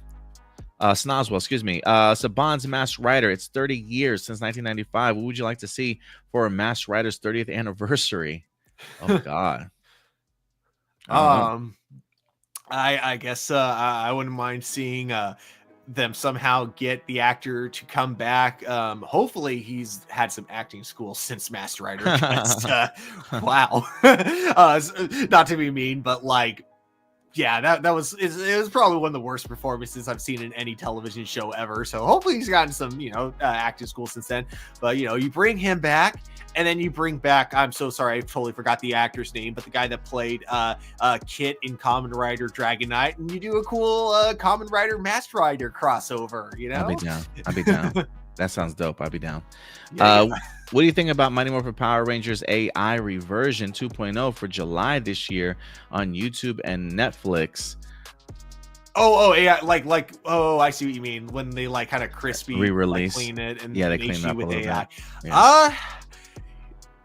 Honestly, I'd kind of be intrigued for one specific reason. So the one thing AI versions can't do very well is that if there's a sign in the background, and they try to like put that in HD, you'll notice that the letters will be mumbled and jumbled all over the place because it doesn't know how to like AI does not understand words when it comes to images. It's weird. It doesn't understand letters or images, that kind of a thing. So I would be kind of curious when it comes to kind of the street signs, because oftentimes you'll see like Japanese street signs when it comes to the Sentai footage. So I would be kind of curious to see how AI corrects that, if it corrects it by like using Japanese letters that don't even actually exist, or if it like tries to, do a weird mixture of the two, or what it does. So I'd be curious for that specific reason. Yeah, that would be interesting. I wouldn't mind seeing how that plays out. Also, he says, I enjoyed Daredevil Born Again was awesome. Would like to see Iron Fist and Luke Cage revival series as well. Yeah, I've been asking for Heroes for Hire series for like the longest time now. I don't know if they have plans or intentions after Daredevil Born Again. I mean, they do have a Punisher special presentation. I did appreciate the Jessica Jones name drop in the first episode when he was comparing Karen Page, I think, as far as like she's like, you're a great investigative reporter, at least like you're more mentally stable than Jessica Jones or some shit like that. I thought that was pretty funny. But yeah, I would like to see an Iron Fist Luke Cage revival series as a Heroes for Hire sort of concept if they ever go that route, but we'll see. Blossom, remember the Careful Go arrow where Juru created it? Got me thinking, wouldn't it be cool if one of my Rangers created their own weapons like that? I mean, it worked for the Red Ranger. I still think is my sweet Babu. I got that name. I call him from Charlie Brown. Sally calls Linus that a lot. I do look. I love the idea. Like that's one of the aspects of Juru that I was a really big fan of, is that his imagination was his power, in the sense that whatever he could think of, he was able to kind of create. So I think that would be kind of cool. The only thing I didn't care for about the Careful Go arrow was, I'm trying to remember, did everybody have the Careful Go arrow, or was it just one? And then you got the opportunity like to to upgrade yourself with the chest plate and stuff. Like, was it just an individual person, or was the whole group able to do that? I can't remember off the top of my head. But if you are gonna provide a Careful Go arrow sort of element, I would just suggest allow them to all have their own different designs. I didn't like the idea that they all shared the same design, honestly. So like if it's like a one weapon that one person is using, I would have their upgrade look different from everybody else's. I would like that more. Did you see the new Super Sentai yet?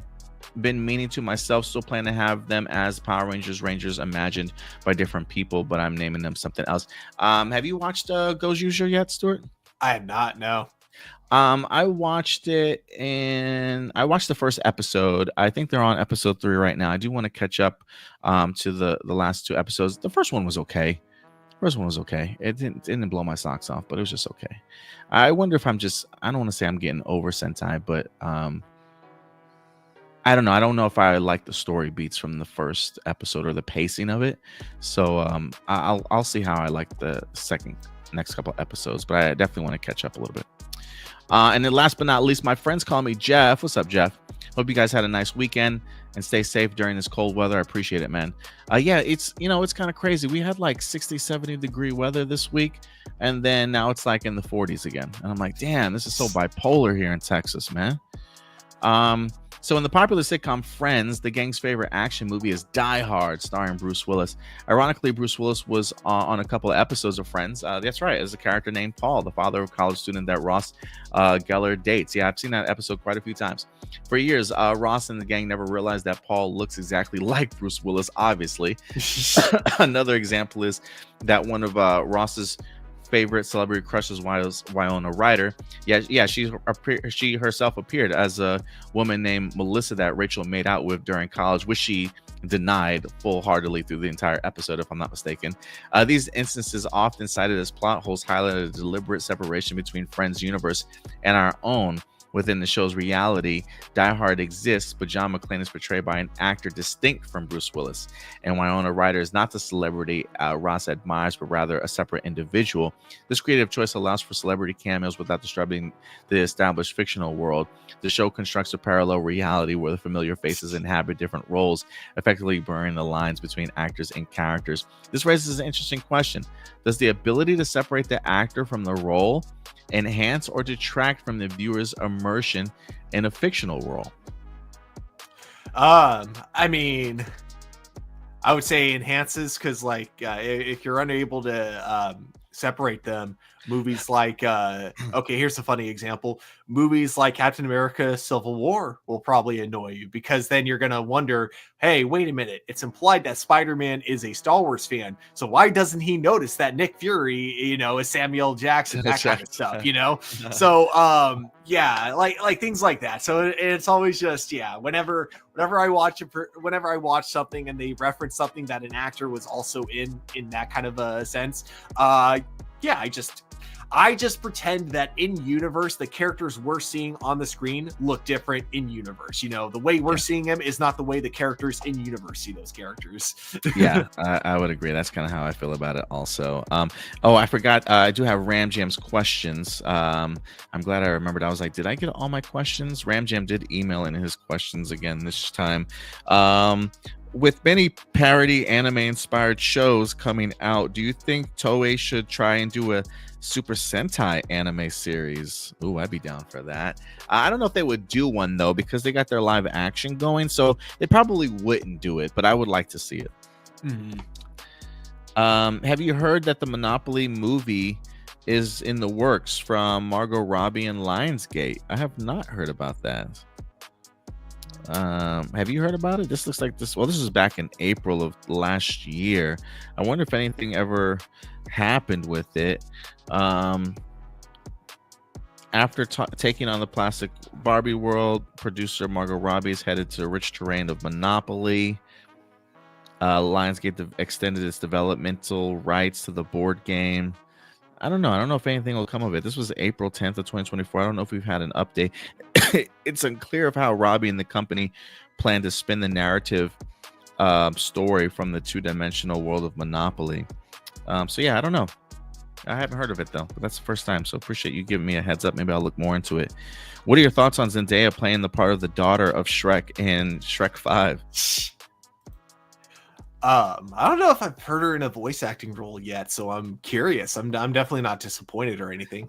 Yeah, I think if anything, I'm glad that she's getting an opportunity to play the role, just because I think she's always wanted to be in a Shrek movie. I think there's like a tweet out there of hers like asking the production company like years ago to like, you know, let her be in a movie or something like that. I think this is like a full circle moment for Zendaya, honestly, to be a part of Shrek. So yeah, I think you know, I'm excited for her.